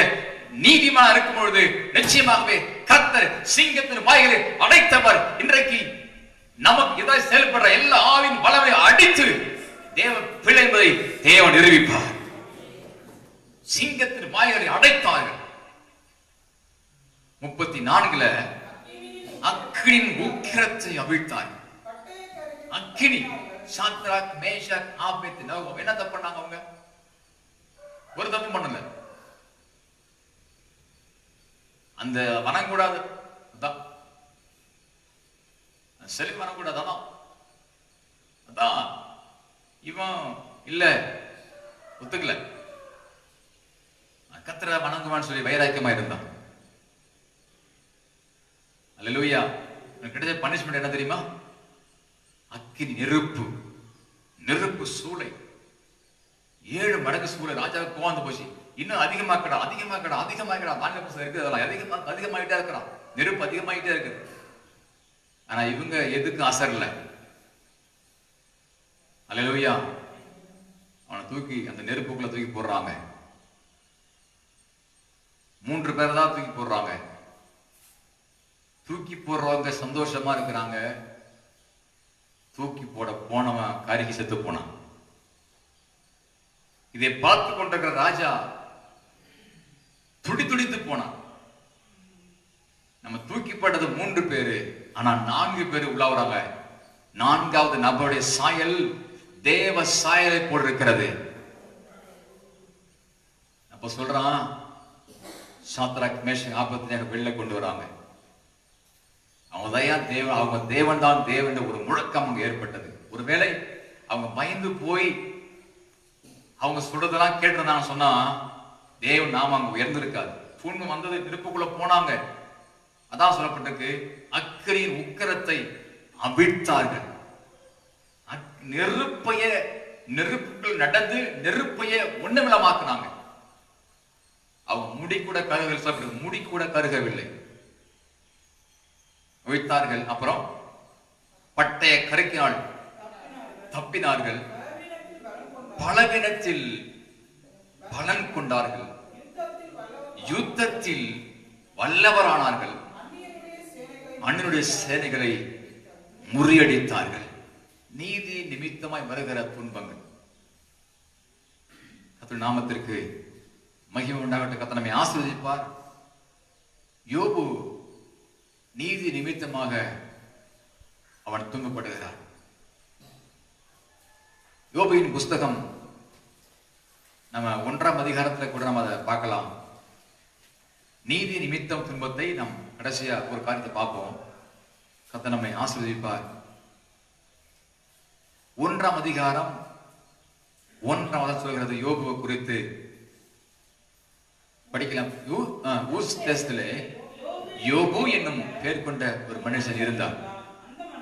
அந்த மனுஷன் உத்தமனும் சன்மார்க்கனும் தேவனுக்கு பயந்து பொல்லாப்புக்கு விலகிறவனுமாய் இருந்தான். போதும். இப்போ இந்த யோபு உத்தமன், சன்மார்க்கன், நீதிமான், பொல்லாப்புக்கு விலகிறவன். இவனை தான் சாத்தான் குறி வைக்கிறான். உண்மையா இருக்கும் பொழுது சாத்தான் குறி வைப்பான். ஆனா ஆண்டவர் அவைகளிலிருந்து கர்த்தர் விடுதலையாக்குவார். யோபு இப்படி உண்மையா இந்த மனுஷனை சாத்தானுக்கு பிடிக்கல. ஏன்னா மற்ற ஆளெல்லாம் அவன் ஆளுதான். யோபு தேவனுடைய பிள்ளை, அவனை புரிய வைக்கிறான். அவன் எல்லாவற்றையும் நீங்க யோபின் புத்தகத்தை பார்த்தீங்கன்னா, யோபு போல ஒரு வேதனையை அனுபவித்த ஒரு மனிதன் நம்மால் பார்த்திருக்க முடியாது. அவ்வளவு கஷ்டம், அவ்வளவு வேதனை, குடும்பத்தை எல்லாத்தையும் இழந்து போறான், சரீர சுகத்தை இழந்து போறான், சொத்துக்களை இழந்து போறான், எல்லாவற்றையும் இழந்து இழந்து இழந்து இழந்து அவன் எல்லாம் சொல்றாங்க. அவன் ஃப்ரெண்ட்ஸ் சொல்றாங்க, அவன் மனையை சொல்றாங்க, என்னையா இன்னமும் நம்பிக்கையா இருக்கியா, செத்து போயான்னு சொல்றாங்க. ஆனா அவன் சொல்கிறான், தேவனிடத்திலிருந்து நன்மை பெற்ற நாம் தீமையை பெற வேண்டாமோ.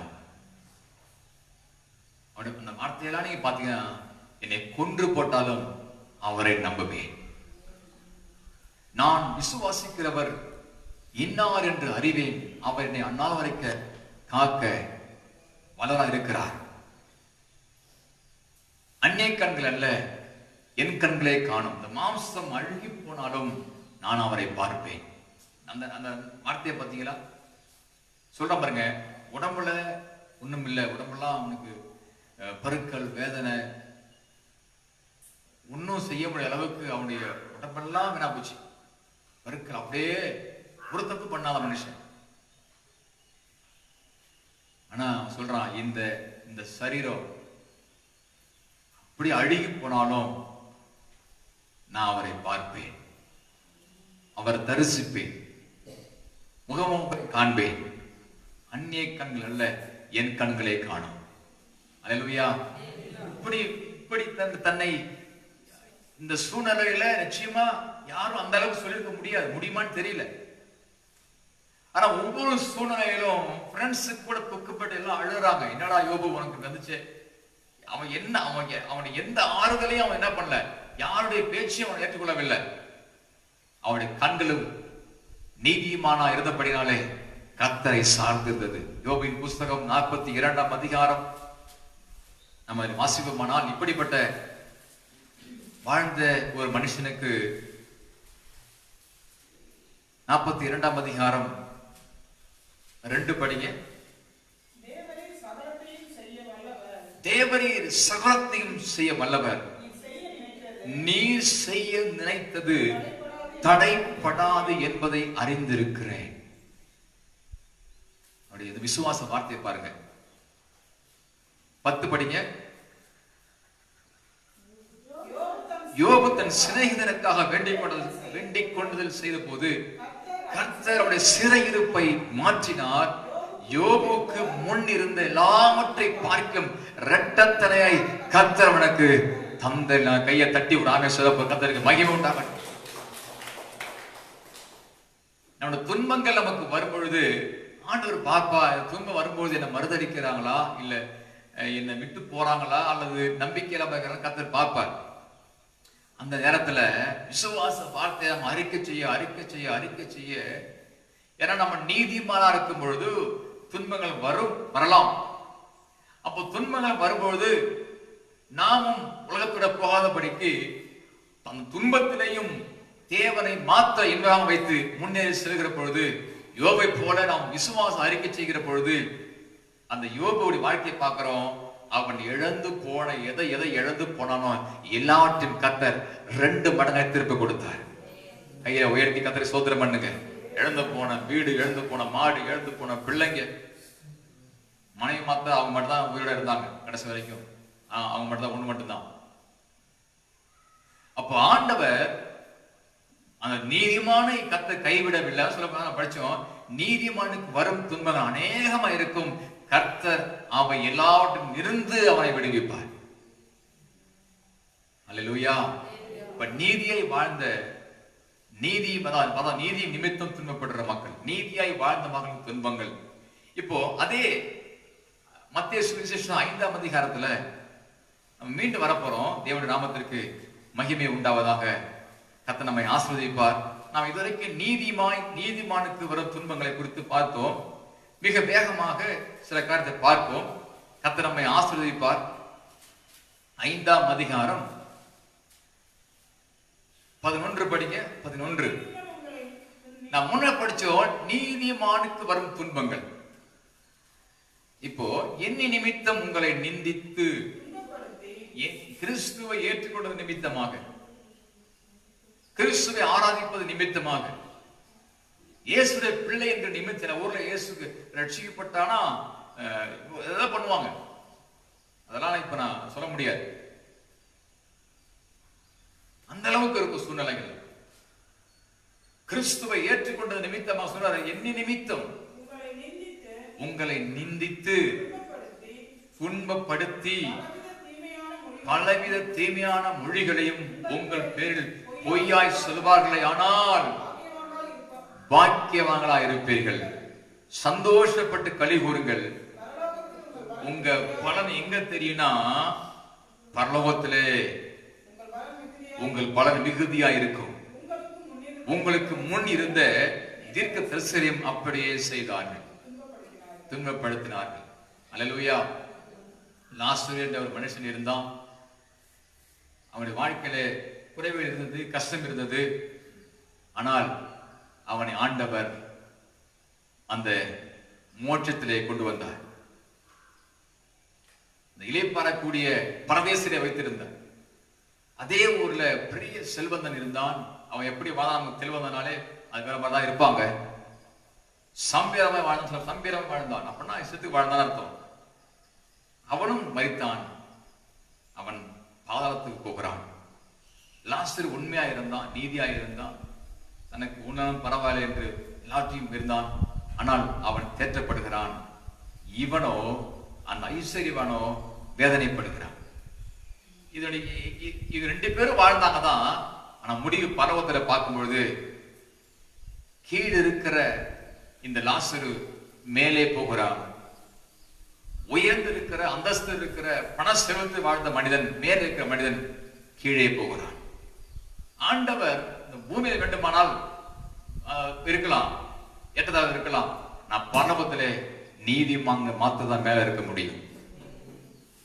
கீழே உடனே மேலே மாத்த, மேலே உடனே கீழே மாத்துற ஆண்டவர். அதான் தேவனுடைய காரணம். என்ன? நீதியாய் வாழ்ந்த மனிதனுடைய வாழ்க்கைகளை பார்த்தோம். கர்த்தர் நம்மை ஆசீர்வதிப்பார். என்னி நிமித்தம் உங்களை நிந்தித்து துன்பப்படுத்தி பலவித தீமையான எத்தனையோ குற்றச்சாட்டுகளையும் பலவிதமான மொழிகளையும் உங்கள் பேரில் பொய்யாய் சொல்வார்களே, ஆனால் பாக்கியவனாய் இருப்பீர்கள். இதான் நம்ம தெரிஞ்சுக்கணும். என் மேல பொய்யா சொன்னா நான் பாக்கியவனா இருக்கிறேன். சந்தோஷப்பட்டு களி கூறுங்கள். இந்த பலன் எங்க தெரியும்னா, பரலோகத்திலே உங்கள் பலன் மிகுதியா இருக்கும். கையை உயர்த்தி ஒரு ஆமென் சொல்ல போறோம். ஆமென். மீண்டுமாக என்னி நிமித்தமா துன்பம். எபிரேயர் நிருபம் மீண்டும் வரப்போற 11ஆம் அதிகாரம் 35வது வாசிக்கலாம். எபிரேயர் 11ஆம் அதிகாரம் 35வது வாசிக்கலாம். எவனுக்கு மகிமை உண்டாவதாக. படிங்க. 11ஆம் அதிகாரம் 35 எபிரேயர். அதாவது அந்த தேவன் நிமித்தமாக, இயேசு ஏற்றுக்கொண்ட நிமித்தமாக ஸ்திரீகள் சாக கொடுத்த தங்களுடையவர்களை உயிரோடு எழுந்திருக்க பெற்றார்கள். வேறு சிலர் மேன்மையான உயிர்த்தெழு அடையும்படிக்கு விடுதலை பெற சம்மதியாமல் பாதிக்கப்பட்டார்கள். வேறு சிலர் நிந்தைகளையும் அடிகளையும் கட்டுகளையும் காவலையும் அனுபவித்தார்கள். ஸ்தேவானை கிறிஸ்துவின் நிமித்தமாக, சுவிசேஷ நிமித்தமாக அவன் பாடுபட்டதனால ஸ்தேவானை கல்லறைந்து கொண்டார்கள். கல்லறைய உண்டார்கள். ஸ்தேவானை கல்லறைந்து கொண்டார்கள். வாளால் அறுப்புண்டார்கள். படிங்க. பரீட்சை பார்க்கப்பட்டார்கள். பட்டயத்தினாலே வெட்டப்பட்டார்கள். வெட்டப்பட்டு மரித்தார்கள். செம்மறியாட்டு தோலையும் வெள்ளாட்டு தோல்களையும் போர்த்தி கொண்டு திரிந்து குறைவையும் உபத்திரவத்தையும் துன்பத்தையும் அனுபவித்தார்கள். பார்த்தீங்களா? குறைவிகளையும் உபத்திரவங்களையும் துன்பத்தையும் அனுபவித்தார்கள். 38 உலகம் அவளுக்கு பாத்திரமா இருக்கவில்லை. அவர்கள் வனாந்தரங்களிலேயும் மலைகளிலேயும் குகைகளிலேயும் பூமி வெடிப்புகளிலேயும் சிதறண்டு அலைந்தார்கள். உலகம் அவளுக்கு பாத்திரமா, உலகம் அவளை ஏற்றுக்கொள்ளல. அல்லேலூயா. உலகம் உண்மையா இருக்கிற மக்களை நம்ம கண்ணால பார்த்துதான் இருக்கோம், ஏற்றுக்கொள்வது இல்லை. ஆனால் கிறிஸ்துவின் நிமித்தமாக நாம் உண்மையா இருக்கிற பொழுது கர்த்தர் நம்மை ஆசீர்வதிப்பார். சில யூடியூப்ல நான் பார்த்திருக்கேன், சில IAS அதிகாரிகள்லாம் ராஜினாமா பண்ணிட்டு போயிருக்காங்க. சிலர்லாம் சொல்ல முடியாது, சொல்ல வாய்ப்பு இல்லைன்னா வெளியில போயிட்டு இருக்கிற பார்த்துட்டு இருக்கிறாங்க. அவ்வளவு உண்மையா இருக்கிறதான சில துன்பங்களை அவங்க அனுபவிச்சிருக்கிறாங்க. நல்லா படித்து IAS உயர்ந்தவர்கள்லாம் அந்த எல்லைக்குள்ள நிர்வாகத்துக்குள்ள போன பிறகு நான் ஏன் IAS படிச்சேன்ற வேதனைப்படுறாங்க. கனவு படிக்கும்போது நான் IAS படிப்பேன், உயர்வா நான் அப்படி இருப்பேன் இப்படி இருப்பேன் கனவெல்லாம் அந்த உத்தியோகத்துக்கு போன பிறகு தவிடுபடி ஆகிறது. காரணம் என்ன? அவங்க நினைச்சது உண்மை கனவுகள் எல்லாம் அங்கே செயல்படாமல் போகும் பொழுது ராஜினாமா பண்ணிட்டு சிலர் போயிருக்கிறாங்க. ஒரு சிலர் எல்லாம் பார்த்திருக்கிறேன், கேள்விப்பட்டிருக்கிறேன். எத்தனை IAS அதிகாரிகள் எல்லாம். காரணம் என்ன? நீதிக்கு அங்க வேலை கிடையாது. தேவ பிள்ளைகளே, உலகம் நீதிமான ஏற்றுக்கொள்வதில்லை. ஆனால் கர்த்தர் சொல்றாரு, நீதிமான் நான் ஏற்றுக்கொள்கிறேன். கையை உயர்த்தி ஆமென் சொல்லுங்க. அல்லேலூயா. நீதிமானை கர்த்தர் ஏற்றுக்கொள்கிறார், கர்த்தர் நம்புகிறார், கர்த்தர் தைரியப்படுத்துகிறார், கர்த்தர் அவனை ஆசீர்வதிக்கிறார். தேவ நாமத்திற்கு மகிமை உண்டாகட்டும். கர்த்தர் நம்மை ஆசீர்வதிப்பாராக. மத்திய சுவிசேஷம், மார்க்கு சுவிசேஷம் 10ஆம் அதிகாரம் 28 கூட வாசிக்கலாம். வாசித்து நாம் ஒரு நபரை குறித்து பார்த்து நாம் தேவனுக்கு மகிமைப்படுத்துவோம். மார்க்கு சுவிசேஷம் 10ஆம் அதிகாரம் 28வது வசனம். அப்பொழுது பேதுரு அவரை நோக்கி, இதோ சொல்றாரு பாருங்க, நாங்க ஆண்டவரே நாங்க எல்லாவற்றையும் விட்டுட்டோம், உம்மை பின்பற்றினோமே என்று சொல்ல தொடங்கினான்.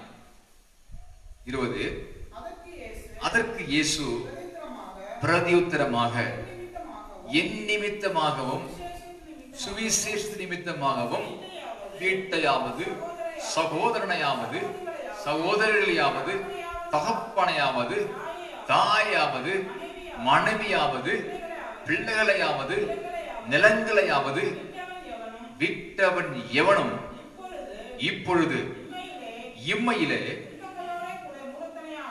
சூப்பரா சொல்ல தெரிய படி 30 படி, இப்பொழுது இம்மையிலே துன்பங்களோடு கூட நூறத்தனையாக வீடுகளையும் சகோதரர்களையும் சகோதரிகளையும் தாய்களையும் பிள்ளைகளையும் நிலங்களையும் மறுமையிலே நித்திய ஜீவனை அடைவார்கள் என்று மெய்யாகவே உங்களுக்கு சொல்லுகிறேன். அல்லேலூயா. சொல்றாரு, இதெல்லாம் நான் எழுந்துட்டேன். நம்ம எத்தனையோ மிஷனரிகள் இருக்க சொன்னது போல வெளிநாட்டு வெள்ளைக்கார மிஷனரிகள் கிறிஸ்துவை அறிவிப்பதற்காக தரிசனம் பெற்று என்ன பண்ணாங்கன்னா இந்தியாவுக்கு சொத்தை வித்தாங்க. எத்தனை பேர் சொத்தை வித்தாங்க, சொத்தை வித்து இந்தியாவில் கொண்டு வந்து போட்டாங்க. இந்திய மக்களுக்கு நன்மை செஞ்சாங்க, மருத்துவமனை கட்டினாங்க, ஹாஸ்பிட்டல கட்டினாங்க, குஷ்டரோகிகளுக்கு அவங்க பணிவிடை செய்தாங்க. அன்னை தெரசா இந்தியாவுக்கு வந்து எத்தனையோ மக்களுக்கு, ஆதரவற்ற மக்களுக்கு உதவி செய்தாங்க. நோயுற்ற மக்களை அவங்க கையை தொட்டு என்ன பண்ணாங்க, அவங்க ஜெபம் பண்ணினாங்க. எத்தனை ஏழைகளுக்கு அவங்க உதவி செஞ்சாங்க அன்னை தெரசா. அப்போ அவங்களுடைய இயற்கைகள் நிலைமைகள் வேறு, இலக்காரோட இயற்கை நிலைமை வேறு, நம்முடைய சூழ்நிலை வேறு. எல்லாத்தையும் அவங்க இழந்து இங்க வந்து அவங்க கஷ்டப்பட்டாங்க.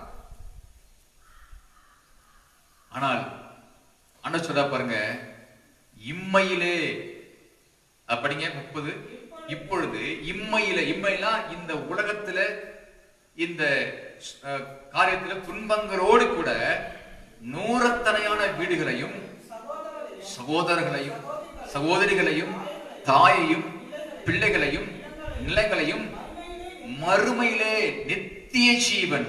அதான் மிக முக்கியமானது. எதை இழந்தாலும் நித்திய ஜீவன்.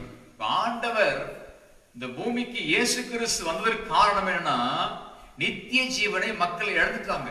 இட்டர்னல் லைஃப், நித்திய ஜீவன், மறுவாழ்வு. நான் சொல்றாரு, மனம் திரும்புங்கள், பரலோக ராஜ்யம் சமீபித்திருக்கிறது. அல்லேலூயா. நித்திய ஜீவன். அப்ப நித்திய ஜீவனை மக்கள் எழுந்துட்டாங்க. அந்த எழுந்து நித்திய ஜீவனை தான் ஆண்டவர் கொடுக்கும்படியாகத்தான் இந்த பூமிக்கு இயேசு வந்தார். கையோட்டு ஆமே சொல்லுங்க. அல்லேலூயா. அப்ப அந்த ஆண்டவர் மகாபெரிய தெய்வம் நித்திய ஜீவனை கொடுப்பதற்காக அவர் ஜீவனை இழந்தார். அவர் உயிரை கொடுத்தார் மக்களுக்காக. நித்திய ஜீவன். அல்லேலூயா.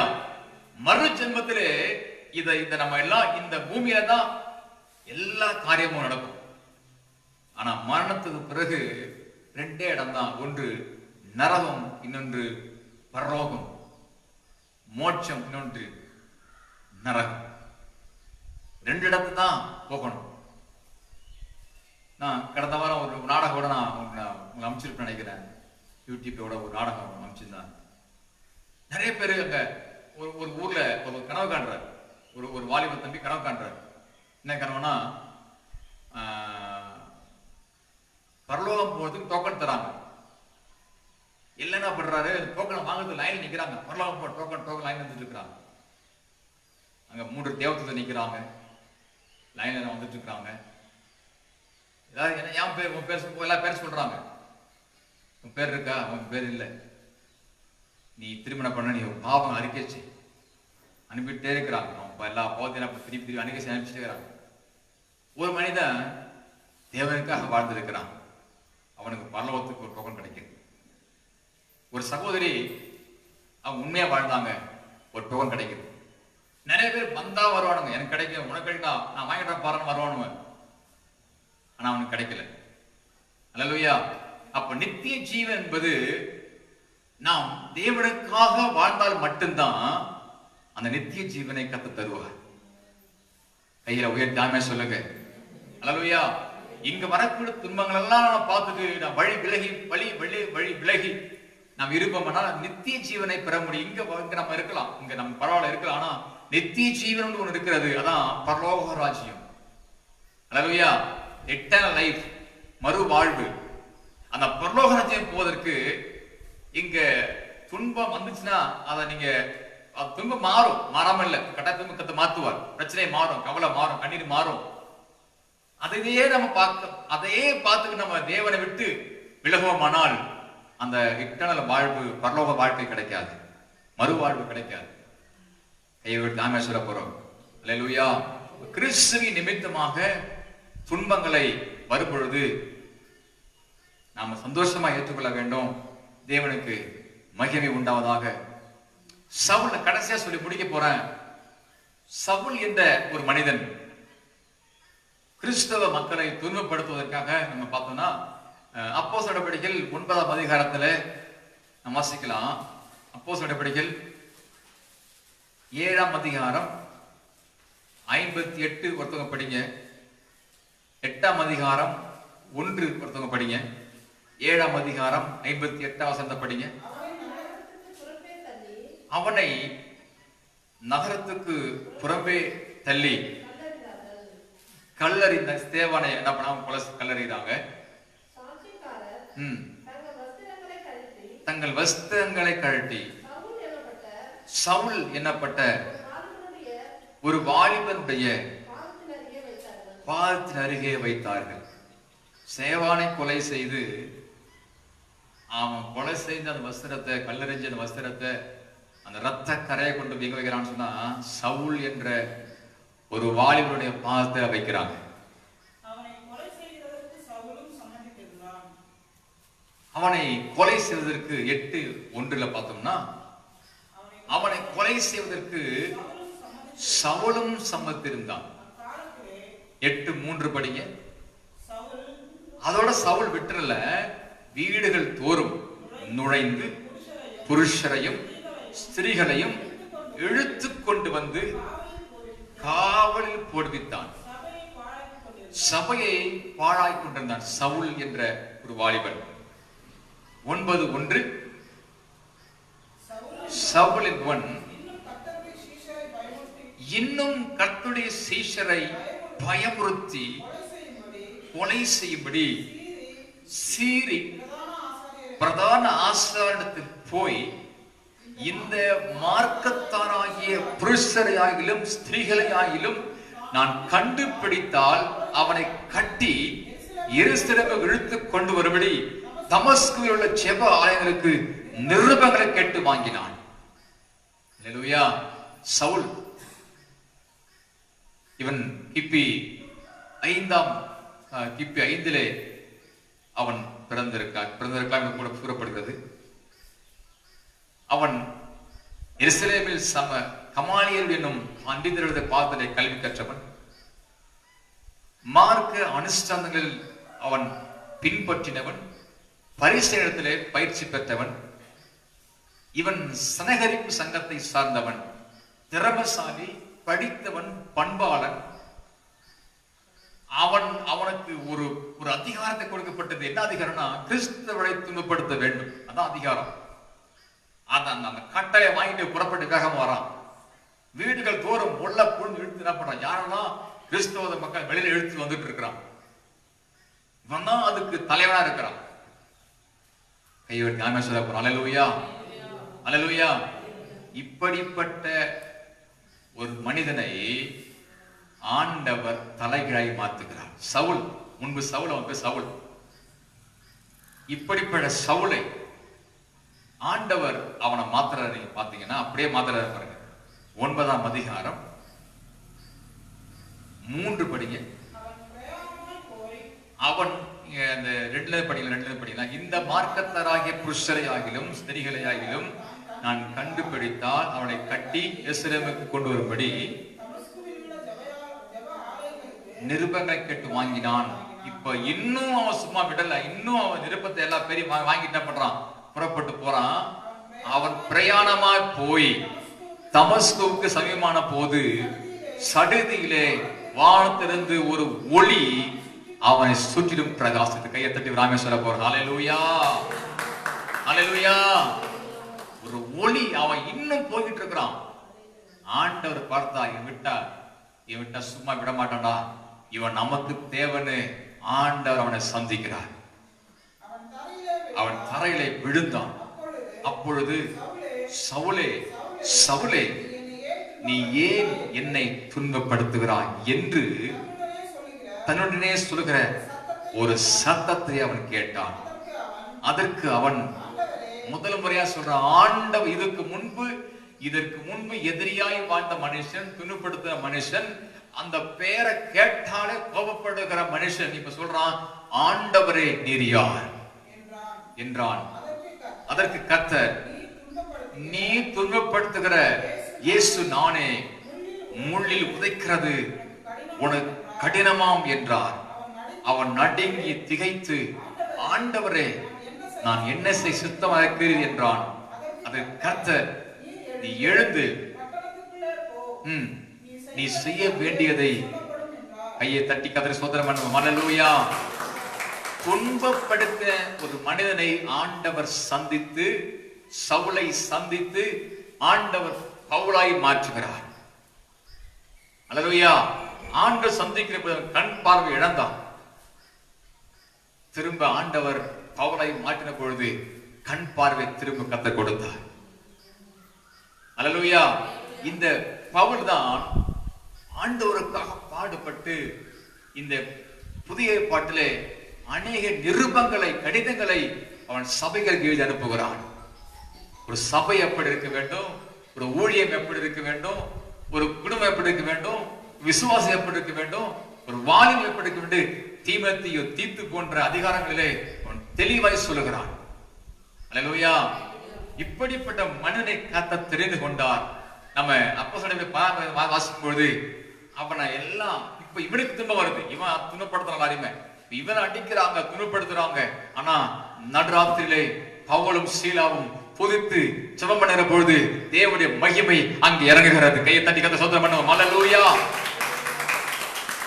தேவனுடைய மகிமை இறங்குது. பவுல் போற ரட்சிப்பு, விடுதலை, சுகம். பவுல் கட்சி மூலமாய் அற்புதங்கள். அல்லேலூயா.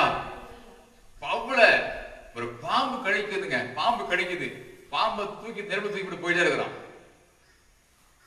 ஏன் நினைச்சாங்க பவுல் கதை முடிஞ்சு போச்சு நினைச்சாங்க? இல்ல, பாம்பு செத்து போனது, பவுல் சாகவில்லை. அல்லேலூயா. எவ்வளவு சேதங்கள், எவ்வளவு நிந்தைகள், எவ்வளவு அவமானங்கள். அதிகாரி இந்த மனுஷன் கிறிஸ்துவ நிமித்தமாக அவன் அவமானங்கள், நிந்தைகள், வேதனைகள், பாடுகள், மரணங்கள். ஆனால் கர்த்தரை அவன் பிடித்துக் கொண்டான். சபைகளுக்கு நல்ல ஒரு எச்சரிப்பையும், சபைகளுக்கு ஒரு உணர்வையும், சபைகள் எப்படி இருக்க வேண்டும் என்று நல்ல காரியங்களையும் இங்கே பவுல் அந்த நிருபங்களிலே அவர் எழுதுகிறார். கையை உயர்த்தி நாமே சொல்ல போறோம். அல்லேலூயா. கர்மமான தேவ பிள்ளைகளே, நாம பார்த்தது போல நீதிமானுக்கு வரும் துன்பங்கள் அநேகமா இருக்கும். கர்த்தர் அவனை விடுவிப்பார். கடைசியா படிச்சு முடிக்க போறோம்.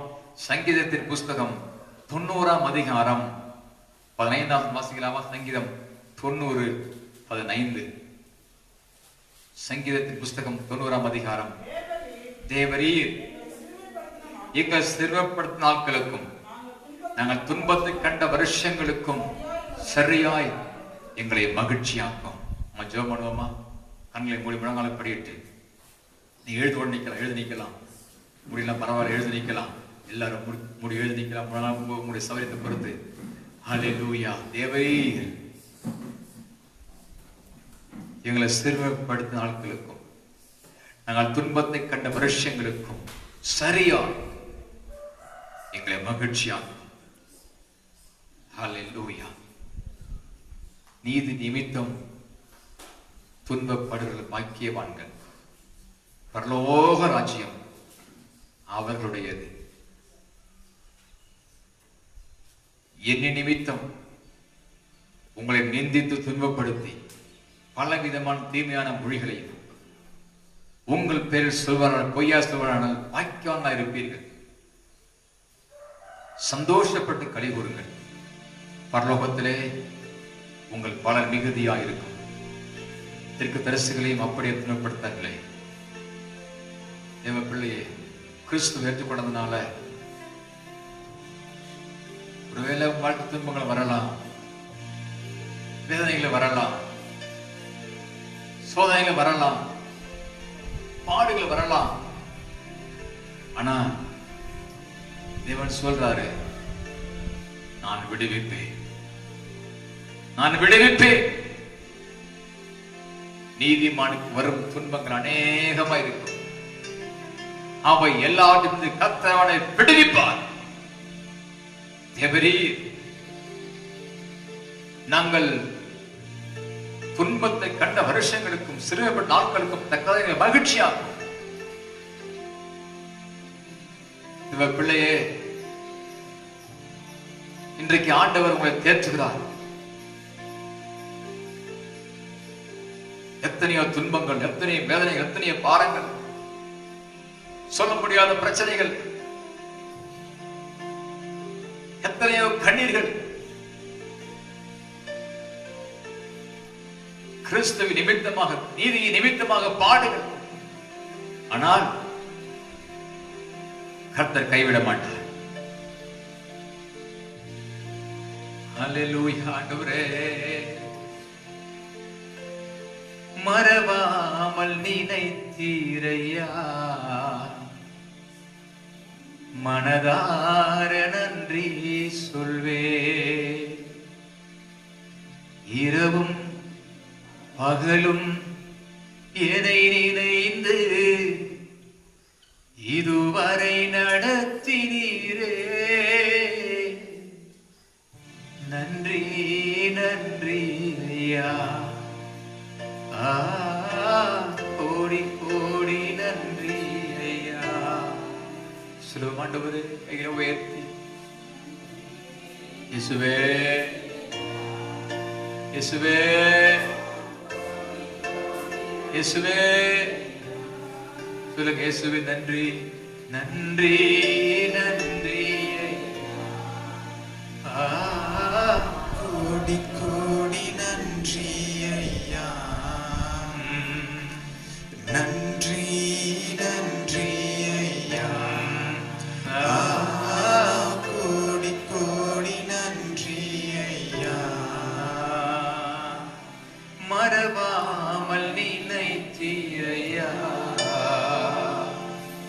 மனதார நன்றி சொல்வே, என்னை மறவாமல் நினைத்தீரையா. மனதார நன்றி சொல்வே. எபினேசர் நீதானையா, இதுவரை உதவி நீரே. சொல்லுங்க ஆண்டவரே.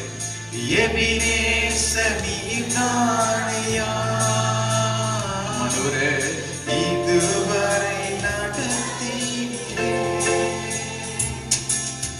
எல்ரோயி எல்ரோயி என்னையும் கண்டீரே, எப்படி நான் நன்றி சொல்வேன். எல்ரோகி எல்ரோகி என்னையும் கண்டீரே, எப்படி நான் நன்றி சொல்வேன். நன்றி நன்றி ஐயா, கோடி கோடி நன்றி ஐயா. இயேசுவே உமக்கு நன்றி அப்பா. நன்றி நன்றி ஐயா, கோடி கோடி நன்றி ஐயா. இந்த ஆண்டவராகிய இயேசு கிறிஸ்து ஒரு பாவம் செய்யாதவர், ஒரு குற்றம் கூட செய்யாதவர். ஆனால் அவருக்கு துன்பம், அவருக்கு பிரச்சனை. அவர் சிலுவையில் அறைந்தார்கள். அவர் வல்லமையுள்ள ஆண்டவர் நினைக்கிறார், ஏன் அவருக்கு அவர் துன்பத்தை மாற்ற துன்பத்தை இருக்க முடியும். ஆனா அவர் வந்த நோக்கமே நம்முடைய துன்பத்தை மாற்ற, அவர் துன்பத்தை அனுபவித்தார். நம்மை விடுதலையாக்க அவரை சிறைச்சாலையில் அடைத்தார்கள்.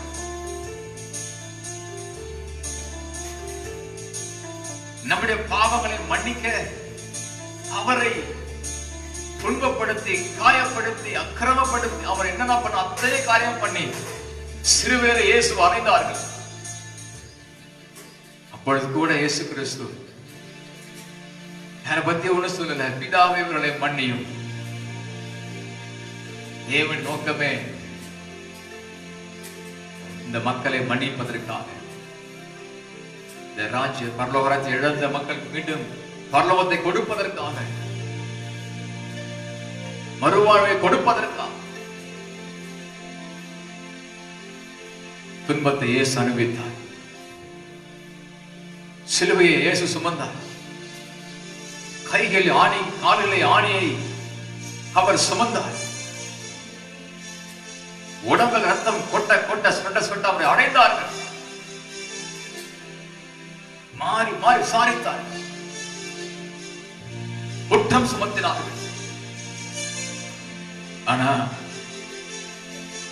மரித்த ஆண்டவர் மூன்றாம் நாளே உயிரோடு இயேசு எழுந்தார்.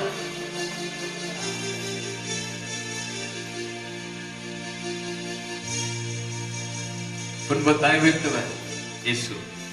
காரணம் நம்முடைய துன்பத்தை மாற்றுவதற்காக, நமக்கு அந்த மோட்சத்தை கொடுப்பதற்காக, பரவத்தை கொடுப்பதற்காக துன்பத்தை அனுபவித்தார். சொல்லுங்க ஆண்டவரே. எபினேசர் நீதானையா, இதுவரை உதவிரே. எபினேசரே, எபினேசர் நீதானையா, இதுவரை உதவினீரே. எல்ரோயி எல்ரோயி எல்ரோயி என்னையும் கண்டீரே எப்படி நான் நன்றி சொல்வேன் எல்ரோகி எல்ரோகி என்னையும் கண்டீரே எப்படி நான் நன்றி சொல்வேன் நன்றி நன்றி ஐயா கோடி கோடி நன்றி ஐயா நன்றி அப்பா நன்றி நன்றி ஐயா கோடி கோடி நன்றி ஐயா நன்றி நன்றி ஐயா கோடி கோடி நன்றி ஐயா பரலோக பிதாவே, கர்த்தராகிய இயேசுவின் நாமத்தில் நான் ஜெபிக்கிறேன். இந்த காலவேளையிலே மத்தேயு சுவிசேஷம் 5ஆம் அதிகாரம் 10, 11, 12 இதை மூன்றையும் நாங்கள் இன்றைக்கு பார்க்கும்படி தேவன் கொடுத்த கிருபைகளுக்காக நன்றி. தொடர்ந்து ஆசீர்வதிங்க, மகிழ்ச்சியாக்குங்கப்பா.